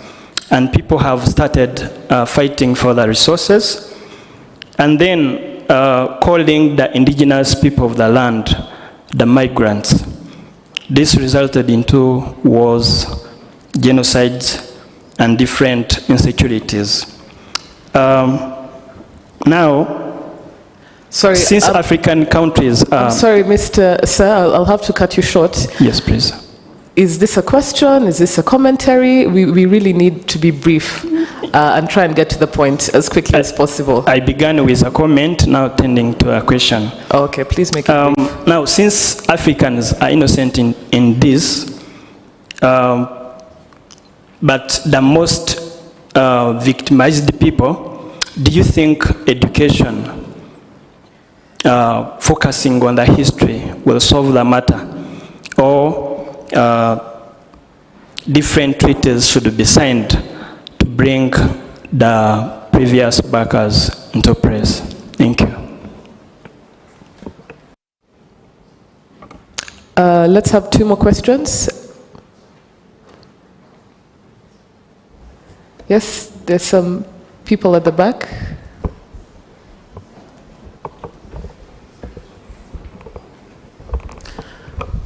Thank you. Your Honorable, the Minister of Foreign Affairs, Your Honorable, the Vice Chairperson of the Pan-African Movement-Rwanda chapter, and all the members in this Parliament, greetings to you all and happy 61st anniversary Liberation Day of Africa. I am Edi Rwaka. I want to ask a question that I've been asking myself for so long as a youth. We've been growing up saying that Africa is going to have the same currency or the same market. But we keep asking ourselves why we keep waiting. What are the challenges? And if those challenges, how far have we gone on solving that issue? Thank you. Thank you, Mr. Rwaka. Just lower down, I believe there's some people below Rwaka. Just here.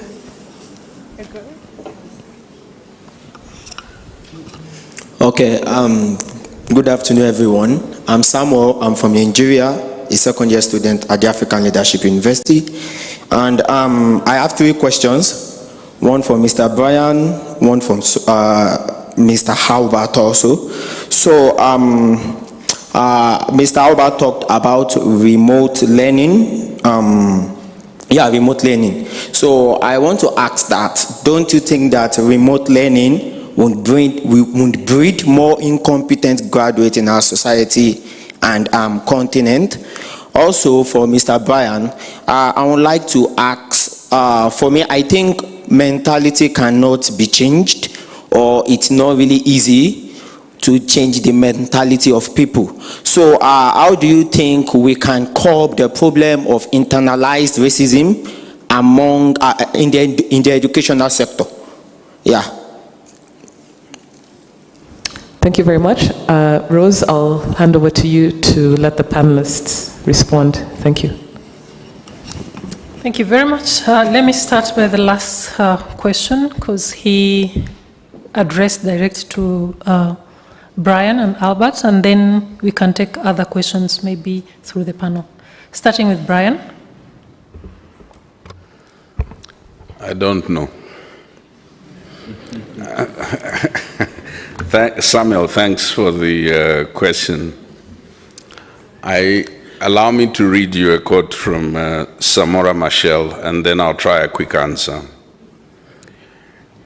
Samora Machel says, education must give us a personality which, without subservience of any kind and steeped in our own realities, will be able, in contact with the outside world, to assimilate critically the ideas and experiences of other peoples, also passing on to them the fruits of our thought and practice. We need a consciousness of responsibility and collective solidarity, free from all individualism and corruption.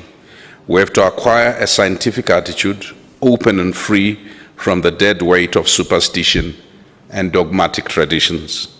We need particularly to create a new attitude in women, emancipating their consciousness and behavior, and at the same time instill in men new behavior and attitudes towards women. We must make everyone aware of the need to serve the people, to participate in production, to respect the value of work, to release creative initiative, and to develop a sense of responsibility. In short, what we want in education is a revolutionary mentality which uses science to serve the people. I want to suggest to you that internalized racism functions on three things. It functions, number one, on inferiority, but number two, it functions and flourishes in a society whose institutions, whose leadership, whose processes, whose outcomes of labor do not produce results. The best way to fight internalized racism is to produce results that are based on our own effort and initiative. It's to begin to tell stories, not based on fiction and not only based in history. When my brother was talking about some of the things happening in Africa those stories mean that Africa is not a rule taker anymore. Africa is also a rule giver. Africa is not only a knowledge taker anymore, Africa is a knowledge creator and a knowledge giver. Africa is beginning to assert herself. I will tell you, it's pointless for me to tell you to be black, to be African, and to be proud, if I cannot produce for you in your current reality an example where that pride is generating something of value, something worth emulating. Mentalities are not changed by theories and abstract ideas. Mentalities are changed by examples. But there is a third dimension. Thomas Sankara says, let's dare to create the future. There is a risk that needs to be taken to change mentality. We've been taught to talk about ourselves and our leadership and our institutions and our countries only in the most negative terms. And once we accept that our countries are so bad, once we accept our cultures are so bad, we then inevitably accept that we are terrible and worthless. The first way to change mentality is to first start finding those things amongst and within ourselves that are worth celebrating. You can only lead by strength. You can only change by strength. So I have considered myself a Pan-Africanist evangelist because I say you cannot save Africa unless the Africa is born again from believing they are cursed, from believing they are the least that have to learn from everybody, from believing they cannot do, they need aid, they need help, from believing that there is a savior or salvation coming from elsewhere. The first way to change an attitude is to get people to believe we have a responsibility to work with our hands. Those of you who are religious, whether of traditional African kind or the Abrahamic religions of Islam and Christianity, you will know in all three religions, God or the ancestors only bless the work of your hands. If you don't work, there's no blessing. Thank you. That's powerful. Albert, do you want to take the question on remote learning? Yeah, thank you, Madam Chair. So, remote learning is not an option. It's not an option, and as I already mentioned, why do we need remote learning? Remote learning was also, it came out during the COVID-19, and we all agree the learning losses that derive from the COVID-19 will not definitely be returned. It's going to be difficult to catch up. So the reason that we promote remote learning, particularly with what we call the hybrid model, both in person but also remote, is because we need to be prepared for any future crisis. We don't want to be in a situation where the only option will be to close schools without any alternative. So this is what we learned, so we need to be prepared. So that's one thing. Now, asking if the quality of remote learning is going to be a big challenge, yes, so how do we address it? This is where we bring the remote benchmarking toolkits in order to address remote learning. So one of these things that we need to have in place is a policy. Let's have a clear policy and strategy to make sure remote learning is of quality and also accessible to as many people as possible, because remote learning is not new. We have a number of people that have been able to complete either a master's degree program or a PhD using remote learning. The problem is there are only a few that can afford. So how can we make it accessible to as many people as possible? That's one thing. The second, the issue of appropriate teaching and learning. Because the way you teach, the way you learn using remote learning is different from the in-person learning. So we need to adapt the teaching and learning accordingly.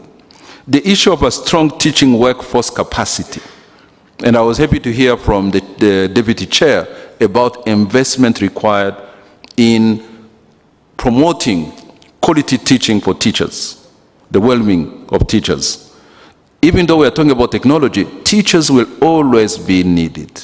What we need to do is to make sure that we equip them with knowledge and skills so that they can be able even to teach remotely. Last but not least, the issue of equitable and inclusive access to remote education. This is also something important to consider, especially for those living in underserved areas. This is where innovative technologies are required to be able to access to as many students as possible. So again, remote learning is not an option. It's a very important component if we would like to address inclusive and relevant education to all children. Thank you. I agree with you. The saddest part about it is because we remember it when we're in crisis. I remember during COVID-19, DG Reb is here. He can testify that when people are in lockdown and we are there thinking of how can kids learn when they're in lockdown. So we've seen this in countries where Ebola was in West Africa. So I think it's not an option. I agree with you. Thank you very much. So Tulu, you want to take Enoch's and Eddie's questions. So one was on, he gave the colonial history, but also wanted to know how education can help. But Eddie also talked about the currency. Would you want to take those? Thank you. Oh, thank you so much, Eddie and the other comrade. Allow me to start by saying that it is a sad reality that what my good comrade was saying, but then to also take you down the memory lane that over the years, the Pan-African movement has had only 7 conferences since 1900 all the way to 1994. What this says is that we are not really ready for integration, and I'm happy that the Honorable Minister is here. At times, some of these things, from where I see it, faces some challenges because of the historical and the nationalistic ideologies within their various countries. So to start you off, it is a sad reality that, for instance, I come from Kenya. We are likely not going to have maybe another Maasai nation. We are likely not going to have that. What we are doing is that how do we then allow the Maasais in Kenya and Tanzania to access that, because they are a Maasai nation. As a nation, they are supposed to access this other side to this other side. But they are likely not going to have another nation because the partition had been done, and these are now internationally recognized borders. So there is nothing you can do about it. So to me, I think that we really need to speak to the issue of whether we are going to statism or integration. Each African country must decide what they want to do. As Rwanda, are we going statism, meaning that are we going isolation policy, or we are going to integrate with other nations of this continent? The New World Order is very clear about integrating, and we are starting at the regional economic community level so that different regions across different parts of the world, like for Africa, for example, the East African region has to integrate first, the ECOWAS, SADC, and all those kind of things. The problem is that some countries have consistently or adamantly refused to welcome others, and that's a reality. And I wanted to say this as I challenge the leadership of the continent. Imagine a white man has access to African nations than you. It's easy, for instance, for somebody from states to access Kenya maybe than somebody from DRC. These are sad realities that we really need to think about. And I'm saying this knowing very well that some of the policymakers are here. So what we are going to do, and that is what I think East African community, especially in Kenya, the East African Community Ministry is out along the borders to just educate the people who stay around those regions, to allow people to access those borders. And you see now, because they stay along the border, they are one community, we really don't expect a lot of hurdles along those places. The other thing I wanted to say, so that I conclude on that, is that again, on issue of integration, just in good faith and with a lot of humility, or tremendous humility, African Union has also failed us.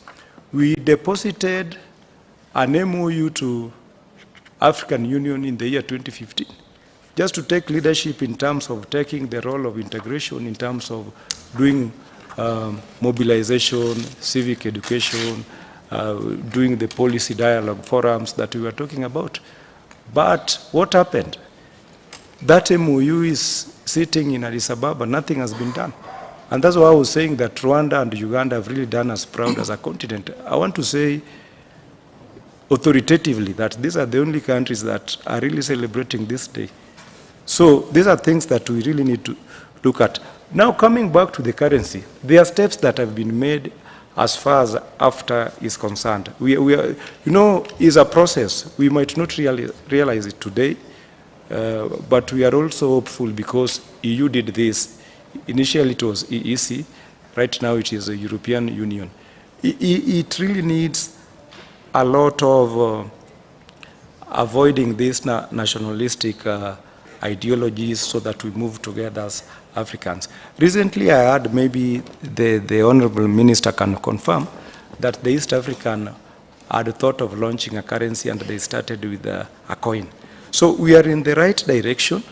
What I can tell you that it may not be immediately, but I've seen nations like Rwanda, recently Kenya, again doing away with the issues of, reducing issues of visa requirement and things like that. So these are steps that are there, and we really want to thank the president of this nation because he was the African Union chairperson for reforms. These are some of the reforms that they brought, and I want to tell you that in the distant future, we are likely going to have very strong RECs, or regional economic communities, that then are going to prepare for us to have now an integrated continent. I believe, like as I conclude what Kagoro has said, Comrade Kagoro, that we must just unite or we perish. Thank you. Thank you very much, Tulu. Before I go back to Brian, Nelson also wanted to add something, and then back to Brian on the market issue. Yeah, thank you, moderator. I would like just to come on the question asked by Enoch. Enoch, who is coming from academia. And as I mentioned in my remarks, where I was just discussing about the, what is happening here and elsewhere in Africa, it means, first of all, I would like just to encourage and then recognize authors, those who have just managed to write books in this audience. I would like just to congratulate you. I have seen some of them, because as African, we are still having obstacles or challenges, having fear, not taking a pen and start writing. Now, the more we write, the more we publish articles, international journals, the more we publish books, the more we share knowledge. It means the matter you have raised as far as the history is concerned, colonialism, that means that history has just to be written by ourselves, African. Because if the history, our history is written by others, they will add whatever they want. And then these will not give the right information. And again, the educational system can play a leading role. Starting from the curriculum, we know what happened in Rwanda before the 1994 genocide, how our curriculum was. Actually, it was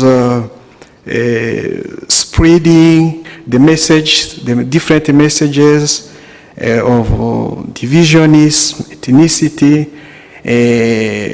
calling people by their tribes and so on, and that has contributed to active genocide in 1994, genocide against Tutsi in Rwanda.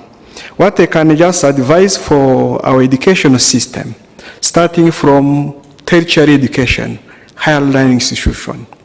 Enoch have just raised a matter, a problem. Sometimes it's confusing. Now, what is the role of higher learning institutions?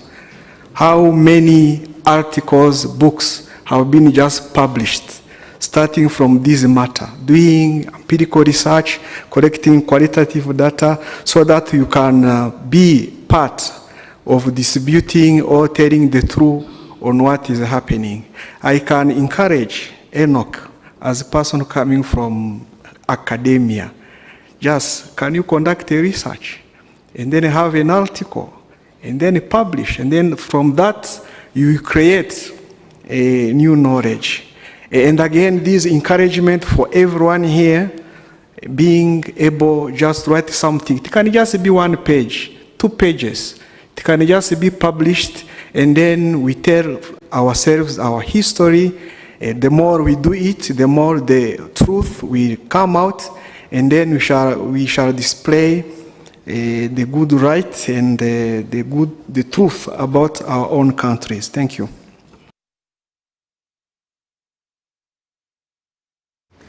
Thank you, Chairperson. I want, as I'm about to make a comment on this, just to comment on this issue. Imperialism and colonialism did not act out of ignorance in defining our borders. It acted out of interest. It's important to understand as Africans that as important as research is for ourselves, none of that will dispel the racist foundations that informed the reason why we needed to be divided. Because within the European imaginary, within the American imaginary, and sadly now within the Asian and Arab imaginary, we're not human beings. We're just cantonments of interest defined by either the Big Five, if you are in Kenya, where they can come on a holiday, or by the minerals we possess. And we ourselves, when we're constantly talking about our countries, we talk about our countries in terms of the nature you can come and see, the natural resources you can get. So we've begun to sell ourselves to the rest of the world on the basis of their interests. And naturally, I suppose the capitalist system pushes us to do this. But I think there needs to be a counter knowledge which is revolutionary, which begins to define nationhood that's trans-state. And that's all I would say. I wanted to talk about the market. You know, the AFCFTA presents the opportunity to form this huge economic base, but it also presents the danger. And I think I need to sound this danger out. In all our countries, and if you don't revoke my friendship and honorary membership of PAM-Rwanda, including in Rwanda. The reason why Rwanda's efforts on agriculture and education over the last 20 years are important is historically the rural person in Rwanda was not part of the formal economy. So when we were talking about Rwanda trading, we were not talking about 60 to 70% of the population. It's worse in those countries where no initiative has been taken for localized economic development in the provinces, in the regions, such that the benefits of a common market is an elite benefit that reinforces and enables elites, right, to accumulate more money. There is something fundamental, and in this I speak to the African Union and others, that must actually say lifting at least 5 to 15% of Africans from absolute poverty, especially Africans in the rural areas, by building local economies, by making sure local content laws, value addition happens at that local level, is the only thing that will make AFCFTA. Now, I want to say this, and please do remember I said this to this august house. It's possible to reach a $6 or even $8 trillion common market in which 70% of Africans will still remain the bottom, the most poor in the world. Because a common market is not common until it has the leverages that bring the social justice, the creative economies that brings the poor people's economies into the mainstream. Herein lies the dilemma. Africa's private sector, and in this I include myself and those of us who've worked at senior levels within these global and other entities, we actually have a lot less understanding of the African rural area than GIZ and some of the bilaterals and the NGOs that come to work. You know why? Much of what we do is focused on the external and leveraging those external markets, and that's important. The difference between ourselves and the Chinese and the Indians and our colleagues in the Middle East and our colleagues in North Africa is until that economy has an ecosystem that builds all the way from the local to the national, then to the global, we will create a fiction of growth and prosperity.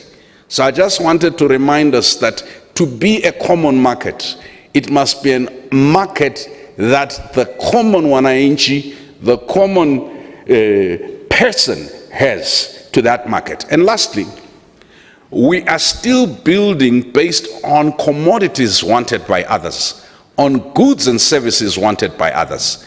To make it a common market, we must now start accepting, and I think that Minister Biruta has been saying this, I've been calling you Mr. Governance. Each time, because we shy away from this minister. That's why I appreciate you always say this. And say, what is the problem? Is the problem ideas? Is the problem intelligence? No. If you don't have appropriate governance mechanisms, the right leadership and the right institutions, you are fooling around. Because what happens is you don't feel a sense of accountability to the people. You constantly feel a sense of performative accountability to the top that you have complied with something. So I want to say, let the common market be a market that benefits the ordinary African. Growth does not trickle down unless you build routes and pipes and pathways for that wealth to get to the common person. And this we know. This we know. Ultimately, I need to re-emphasize this. I'm sorry, my friends. We could become very wealthy by servicing other people, or we could become very wealthy by servicing each other. What your leadership here has been trying to encourage the rest of Africa is simply this. Let it be easy for you to access the 200+ million Nigerian market, the 100+ million Ethiopian market. Let there be infrastructure that enables you to market. If you come into South Africa and into even Kenya now and Ghana, and you ask for coffee, you're going to get Nescafe. And for goodness sake, if you are in Rwanda where you produce coffee, in Ethiopia or Burundi or in Kenya where there's coffee production, you can't understand. Why is it easier for a German to travel? Why is it easier for German coffee to travel? So not only is it people that find it easy to travel, the goods from foreign markets. In part, we signed bilateral agreements, which even when we sign AfCFTA, will still, by speed, unless we do something that is dramatic and that's quick. Foreign goods are always, foreign technology, because there is a third and last thing I wanted to say, standards. That's what you were referring to. It's very amazing. Someone comes with a degree from some university where all of you, from your accents, you seem to have gone to these fancy universities up in the north. And I come back, as with my degree from Rwanda. Previously, people didn't take me seriously. So they wait for me to go and get just a 9-month course in the United Kingdom. Then I come and I say, I did my master's in Oxford. And the minute I say Oxford, the doors open. So common market won't work until we eradicate the inferiority that attends to the question of domestic and regional qualifications, right? It won't work. Now, let me not be naive in saying so. I am mindful of a country where many people who became ministers or ambassadors bought qualifications. You know, it's been coming out in the newspaper, or they got awarded miracle degrees by institutions that don't exist. So, in 1963, Nkrumah knew this. At the very first conference, they resolved on this. Now, common market won't work as long as we have CFI, we have Rand zone, we have so and so. If we want to create a multi-currency zone, we need to ask the question. Let me go back to why I cited Minister Biruta. Minister Biruta's point is often not understood. Many of our leaders in commerce and in politics succeed because they control and can reprint currency, and economic fundamentals don't matter. Can I repeat that? Corruption is the engine of success of many local elites in politics and in business in many of our countries.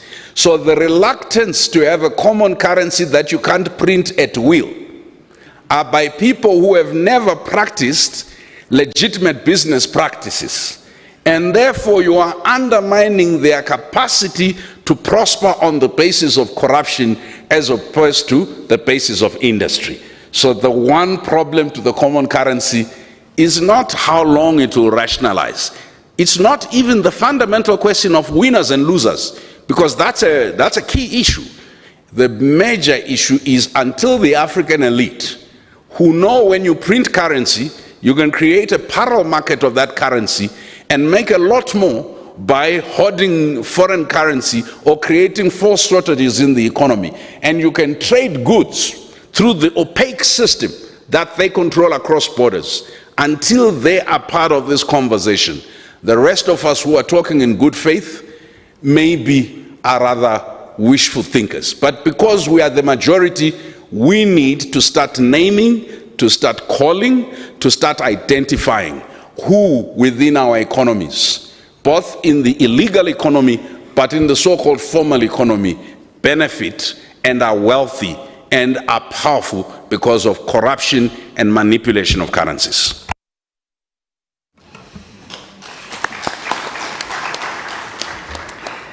Thank you, Brian. I think Diana will give us one more round of questions and comments. Yeah, thank you.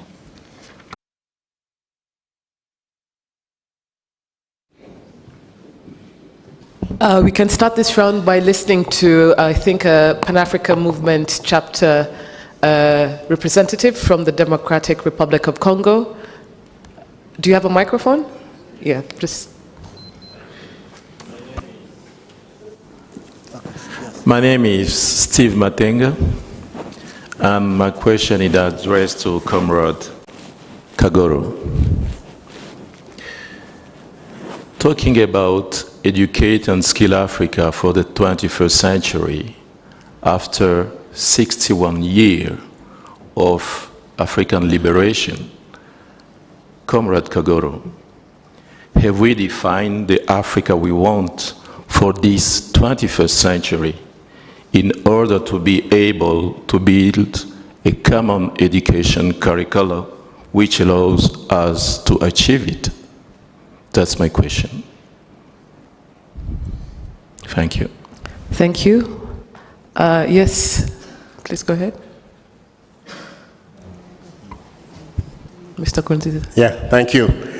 I wish to recognize the Honorable Minister of Foreign Affairs here with us.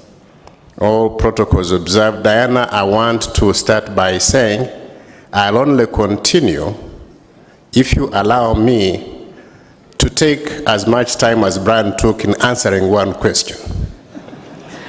Permission granted. Thank you. I want to thank the organizers for this event. I think beyond celebration, I think the question that is being asked is very, very pertinent. The Africa for the 21st century. I want to begin by assuming that we are looking at an Africa that is united and prosperous.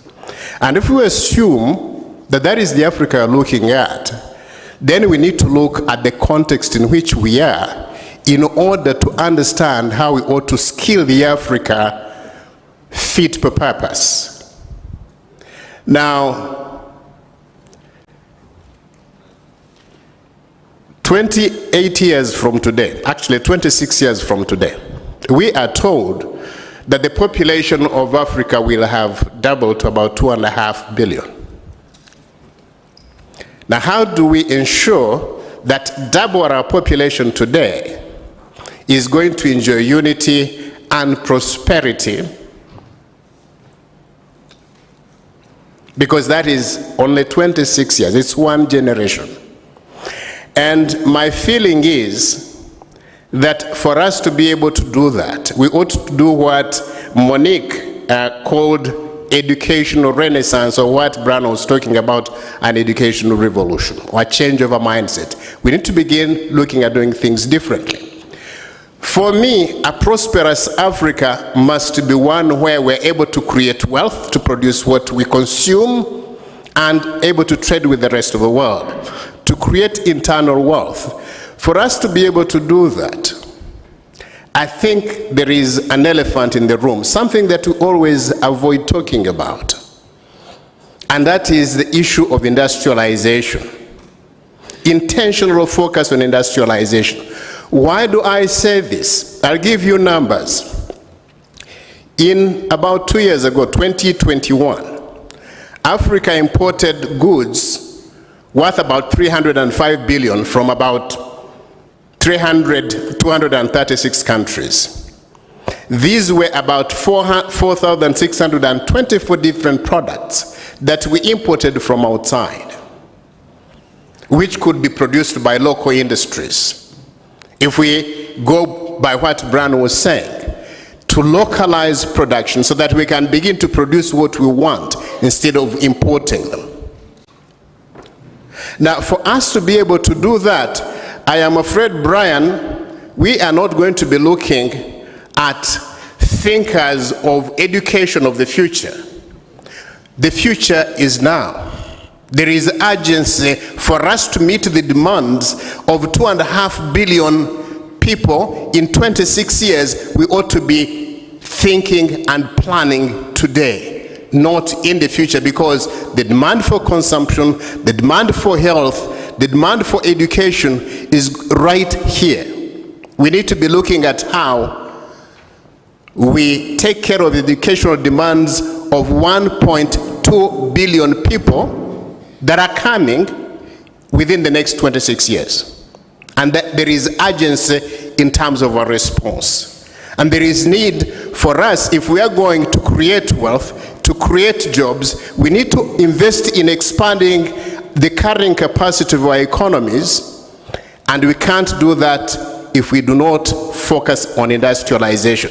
Now, if I assume that we are agreed on the need to stop spending $300 billion today to import goods, which is going to grow to about $700 to $800 billion on imports if we do not build local capacity to produce what we consume, then we are going to have a crisis. We will not be able to build the wealth that we want for Africa fit for the 21st century. We are not going to create the jobs that our youth need, and we are not going to create the wealth that we require. And that is why I step back and I say, if we think that real industrialization to meet the demands of the Africans that would be facilitated by the CFTA, then we need to ask ourselves, what skills should our education system encourage in order to tool our people to produce the goods that we require, instead of using African resources to fuel industrial production in other markets? And I leave that question with you. Thank you.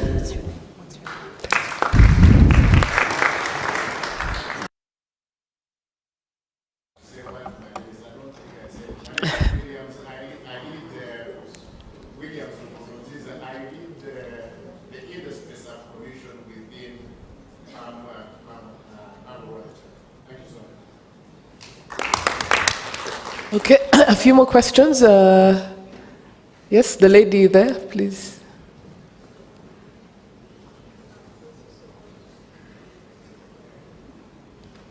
Thank you so much. My name is Shanta Tuishimire. I also lead the Trade Subcommission under PAM. And my question is kind of aligned with Dr. William, Ambassador William questions, which I want to address to Brian.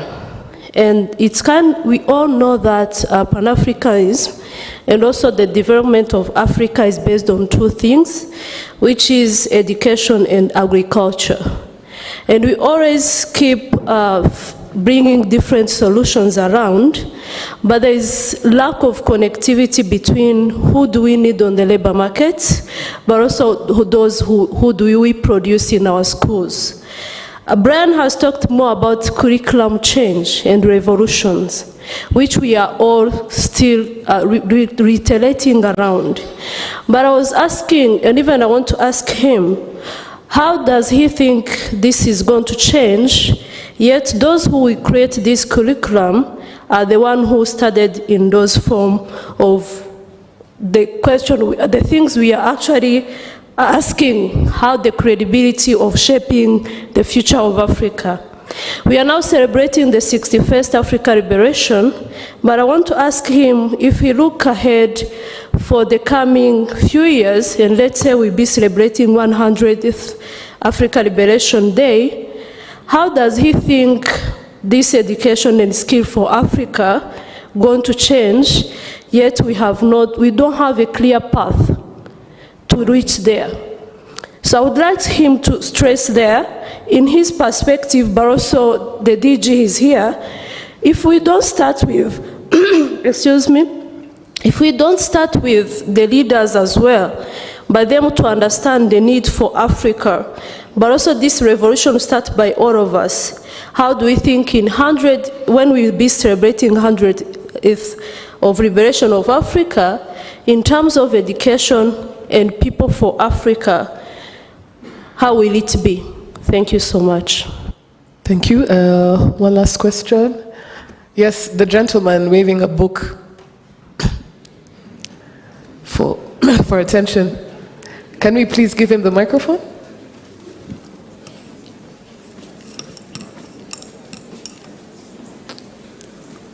I think it's imperative that we also hear from the youth. Hello, everybody. Hello, ministers, diplomats, and all honorables in the building. I am Sipo Chakala from African Leadership University, well gathered here. With that being said, let me be brief with my question. I have 8 of them, but I will say one. To the panelists, do you think ethnic homogenization will be better for African societies going forward in redefining their education systems or not? If so, why? Thank you. Thank you very much. In the interest of time, I want to just let you know we have a cocktail after this. I encourage you to seek the panelists, network, ask your questions, and carry on the conversation. Unfortunately, in the interest of time, I'm going to hand over to Rose to have the panelists answer the question before we move to the next part of the program. Thank you. Thank you, Dan. I think I'll just start with Brian, because there are some questions addressed to him, and then I'll give 1 minute to each of the panelists, also to maybe to add on those questions. Thank you. I have to be careful because the minister is here. And you know, for many years I worked as part of the technical team supporting the definition of post-2015 and etc. We defined it, but those in the room were not young enough. We defined it on the basis because we were a generation that assumed the responsibility to leave to the next generation a framework from which to work. So if the youth feel that Agenda 2063 does not adequately capture, it is not the Holy Bible that you are stuck with. What we were trying to do is based on our limited foresight was to project. And therefore, part of why I said my answer would have been different if you had asked me the same question, Madam Chair, before, is because I've suddenly, and my brother Williams was beginning to get into a little bit of these details. It suddenly occurred to me that every data, every statistic, every imagination I had was wrong. Yesterday I was at a conference where one of the most painful things for me to let go is I have been saying, some of you have heard me, including my comrade Totolu here, saying 75% of Africans will by the year 2050 be living in urban areas. Until one day I just woke up and it occurred to me, as an intellectual, as an activist, I was being conditioned to repeat rubbish. The only reason why 75% would live in the urban areas is because we are not industrializing the local economies or developing the local economy. So many of us have become model missionaries, if not mercenaries, right, of some of this intellectual. And you know, the scholars, black and white and green and gray scholars from the West, will give you these anecdotes, right? And these anecdotes are not correct. So part of what I encourage is that let's question. On industrialization, I think we are agreed. Where I am now, and I want to express my pain, is that I grew up at a time when my brother, I am seeing somebody's forehead. They look like they are in their 50s and 60s. So we grew up at the same time, where the people who did computers were the ones who had failed. Can I repeat that? I grew up at a time where anybody did anything to do with computers was because they had failed. All right? And you actually went to school to learn how to type, was it 60 words per minute? Right? And then just 5 years or 7 years later, the people who were making the most amount of money were people who knew what to do with computers. Those of us who had studied electrical engineering, civil engineering, medicine and law, and had spent many years studying, reading very complicated books, we were poor but very well respected.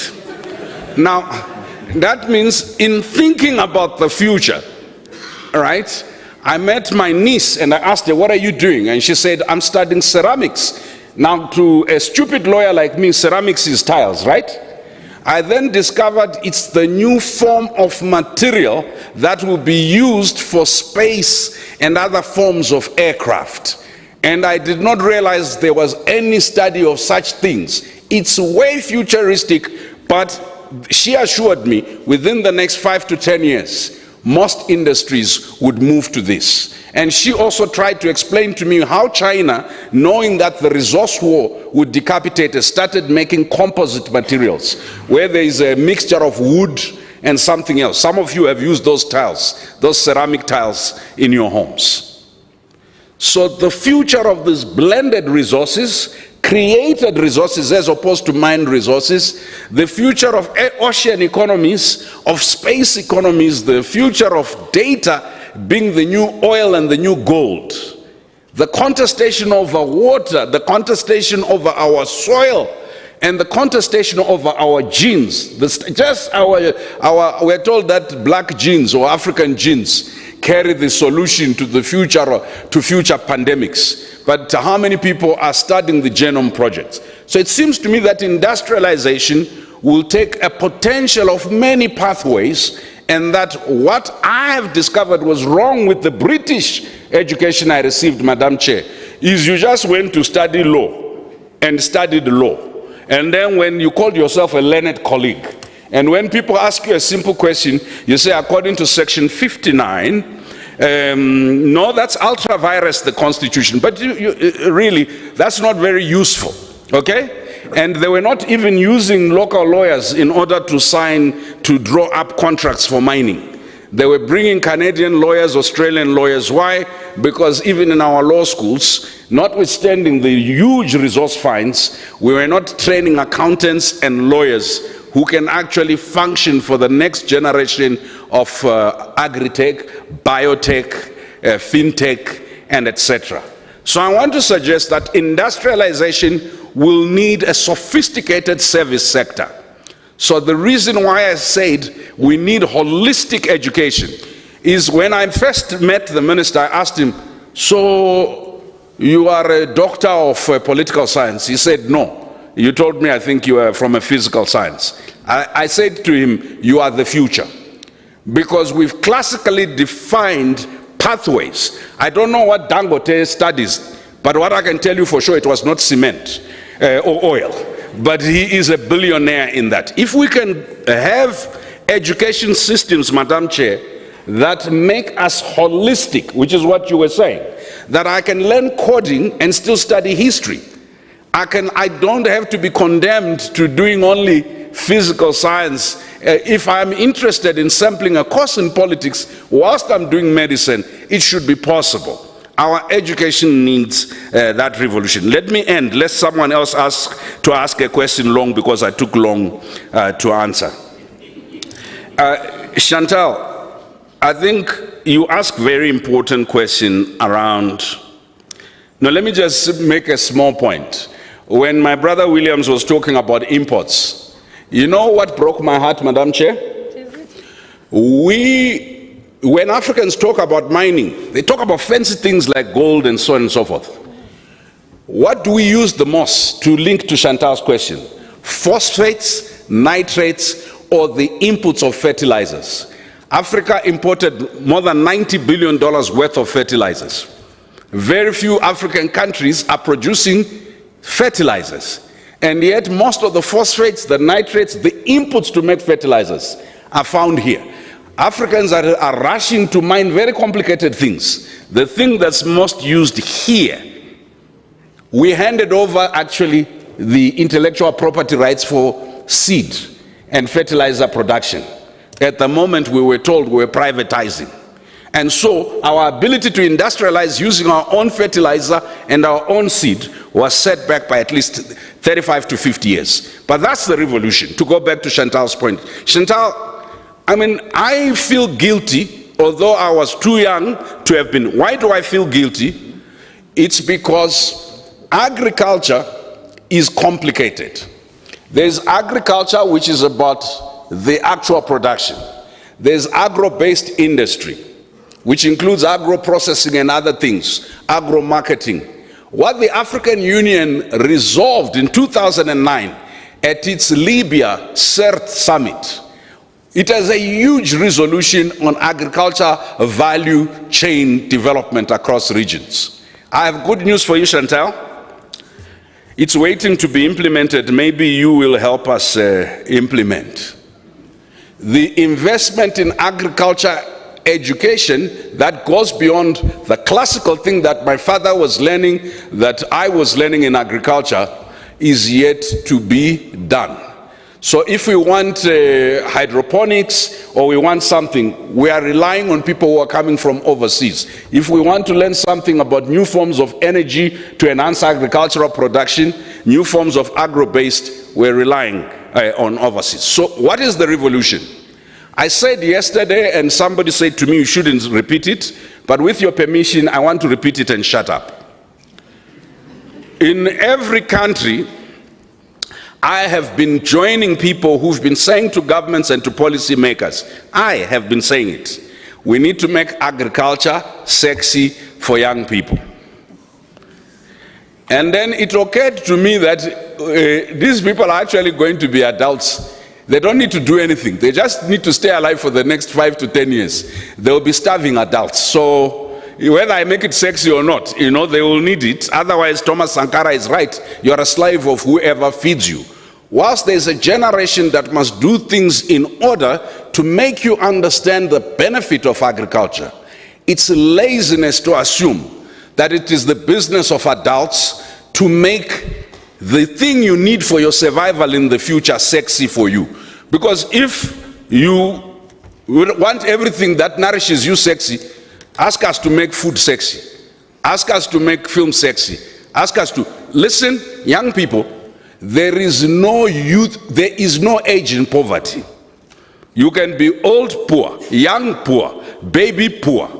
If you are committed to this continent and ending poverty and inequality, You need to stop thinking that the government will do this, so and so has to do this. We all need to work together in a communal way and say, what do young people do that they don't like, but that's necessary for industrialization and our survival? And what do adults do that they don't understand, that young people understand because they understand the digital, they understand tech, that we can join together to create the sustenance and the survival of Africa and the prosperity of Africa. We're not going to make it sexy for you. You have to bring meaning into your lives by realizing you either work at it now or you will perish.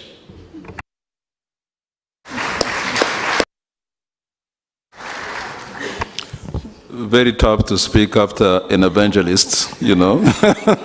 he said it all, and I know we definitely need, and this is probably what William was alluding to. I think, William, I remember you being involved in promoting investment some time back. And I remember that time when we were looking at investors, we were looking at investors from outside. Whenever somebody was coming to this country is qualified as an investor, we would definitely say, let's make sure that we give whatever we want to give to this person. I don't think at that time, the thinking was also to look into local investors. They may probably not be the resources required, but how do we associate them so that they have really meaningful resources and be able to address some of the challenges they're talking about in terms of addressing industrialization in our own country. So that's one thing. The second,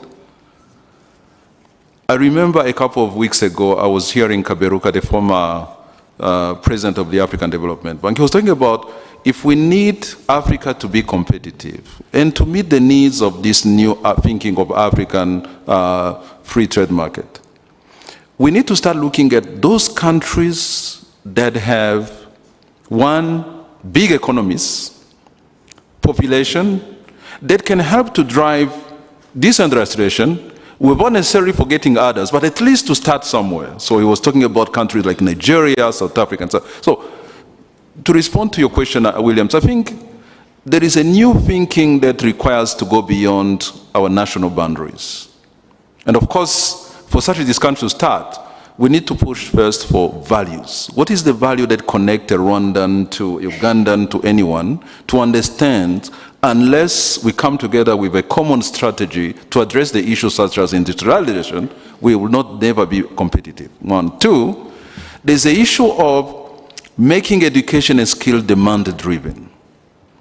You know, if we talk about industrialization and we try to position the continent for another 10 to 15 years, education needs to start like yesterday. You know, and I hear you, as you pointed out, this issue of making sure that our own resources are being used to address our own needs. Before we think about markets outside the Africa, let's meet the needs of our own continent, our own countries. And this is where education becomes very important. Again, some of the debate we've been having with Minister of Finance in most of these countries, because we invite the minister, financing education is so important, it's also costly.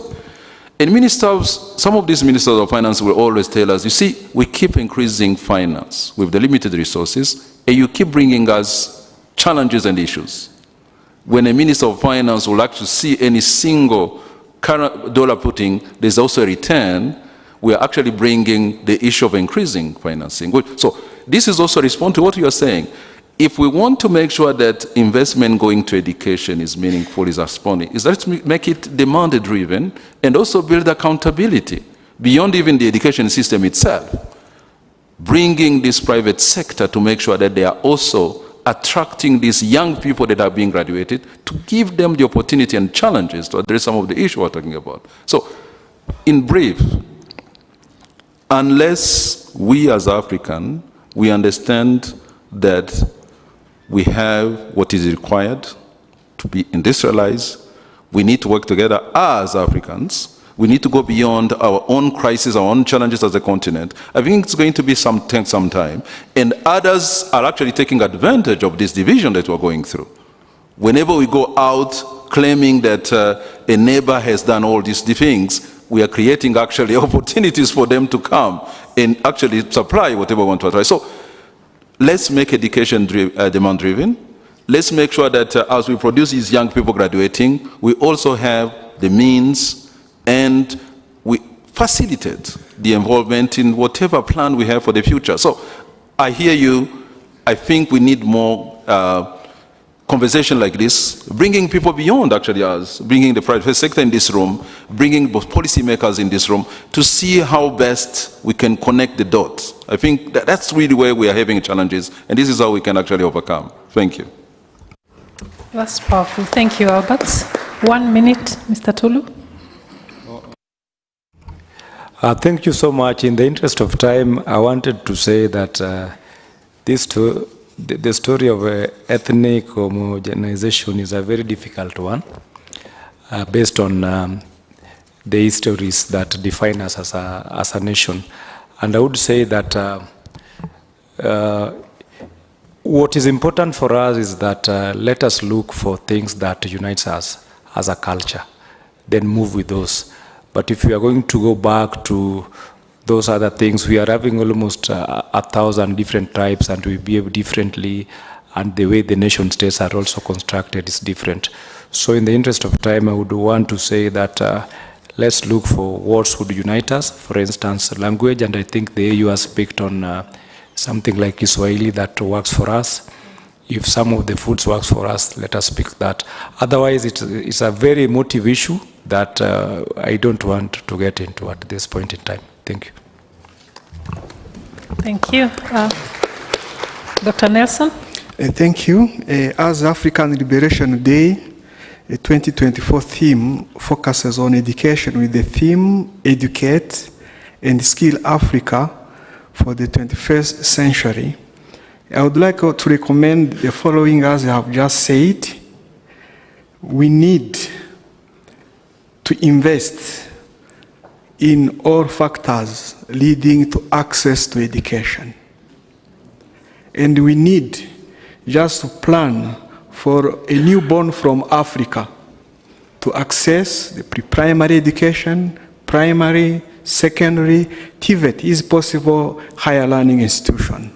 And again, make sure that we have retention. Those who have accessed the system, let us do our best just to increase the pulling factors, not pushing factors in our educational system.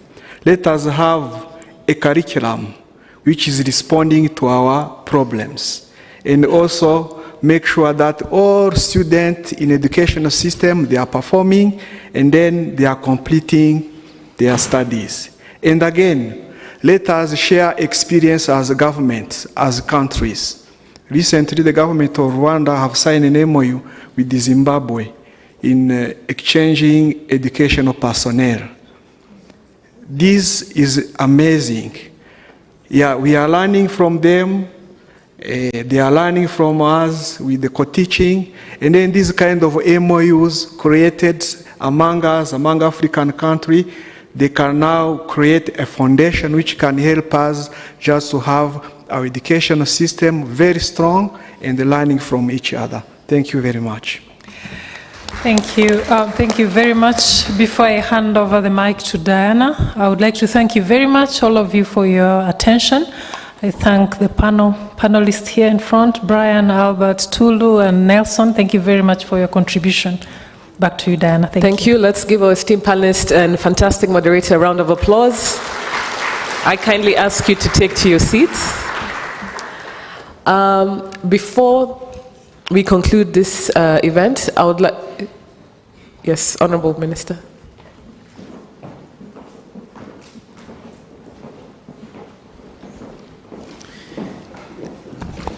Thank you, MC. I just wanted to make a few comments on some of the questions which were raised by the audience here. One is on the need for industrialization of our continent. Okay, industrialization is needed, but for the industrialization to happen, we need educated, properly educated people. We need skilled Africans. So there is no contradiction between putting forward education and industrialization. It is complementary.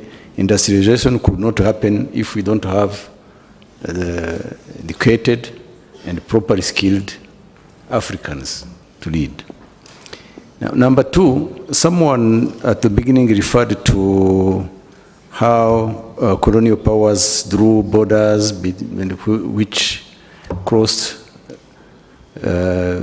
which they were drawn just across communities. He referred to Maasai, some in Kenya, some others on the side of Tanzania. That is a situation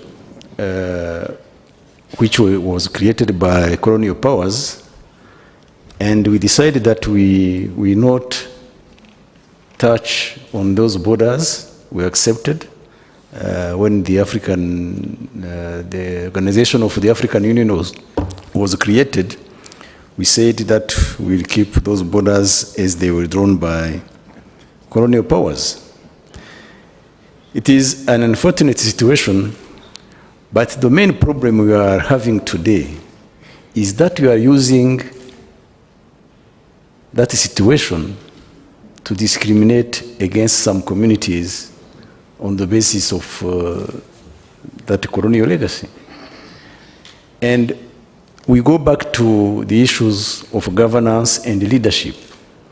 Why should some communities be discriminated against just because someone drew the border across a certain community? We cannot sit here and complain about that situation. It happened, but it is in the past. And Africa was liberated, we are independent. But why should we now use that pretext or use that situation to discriminate some of these people, deprive them from their right to citizenship, and so on and so forth?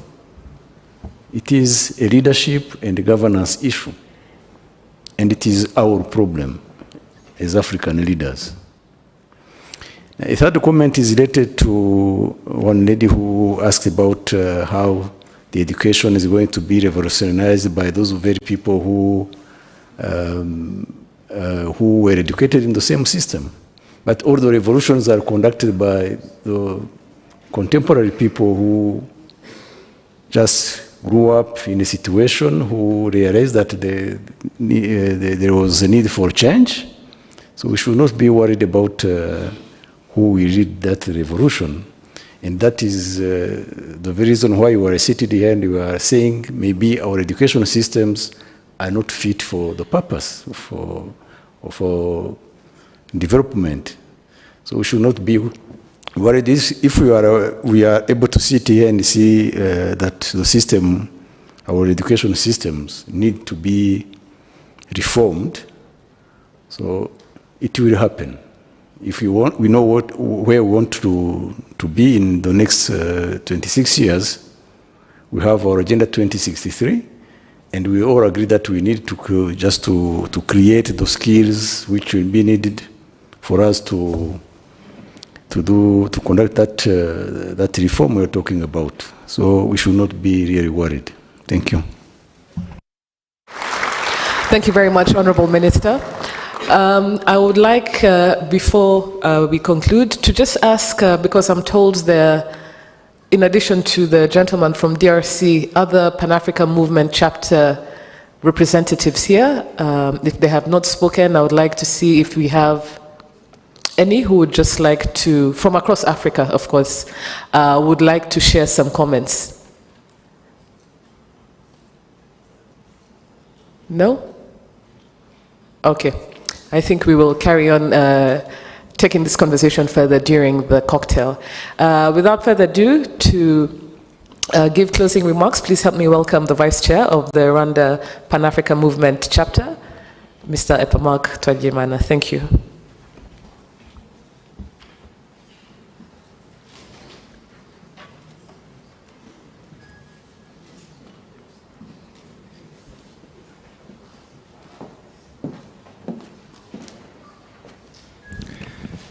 Yeah, thank you very much, MC. The closing remarks, just let's give our claps to to the panelists and the moderator for the good discussions, guidance on the topics we developed in this conference.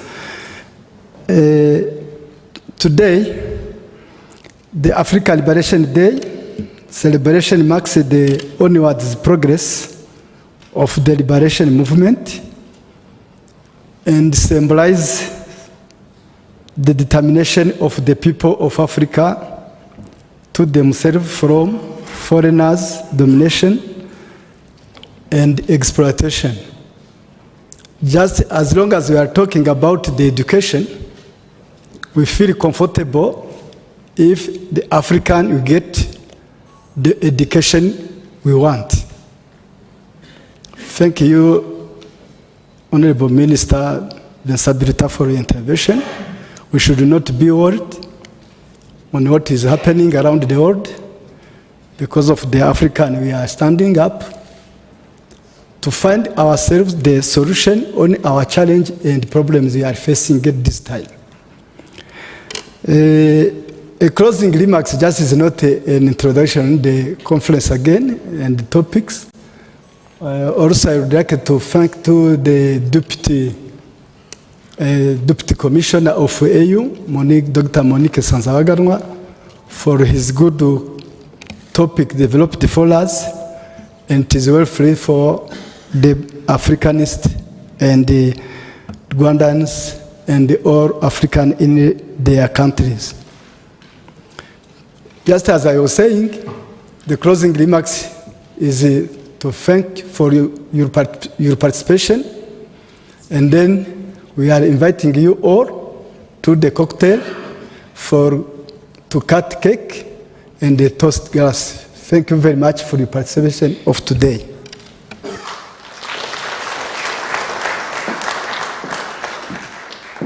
Thank you very much, Vice Chair. A big, big round of applause for all of you for attending and engaging in a very, very in-depth discussion on today's Africa Liberation Day. Big round of applause for yourself, to the audience. And of course to our esteemed panelists and esteemed guests of honor who spent the whole day with us this afternoon on this auspicious occasion. That said, I would like to kindly ask Honorable Minister and other dignitaries around you to please, this will be the first line to step outside to join the cocktail. As we go, and then followed by everyone else in the room. You will use these two doors, and for everyone just up there, you can use the doors on the right side of the room to go to the cocktail. And I also kindly ask that protocol will usher our dignitaries to the cocktail reception, which is in a tent just outside. Thank you, and I look forward to celebrating with you in the cocktail. Thank you.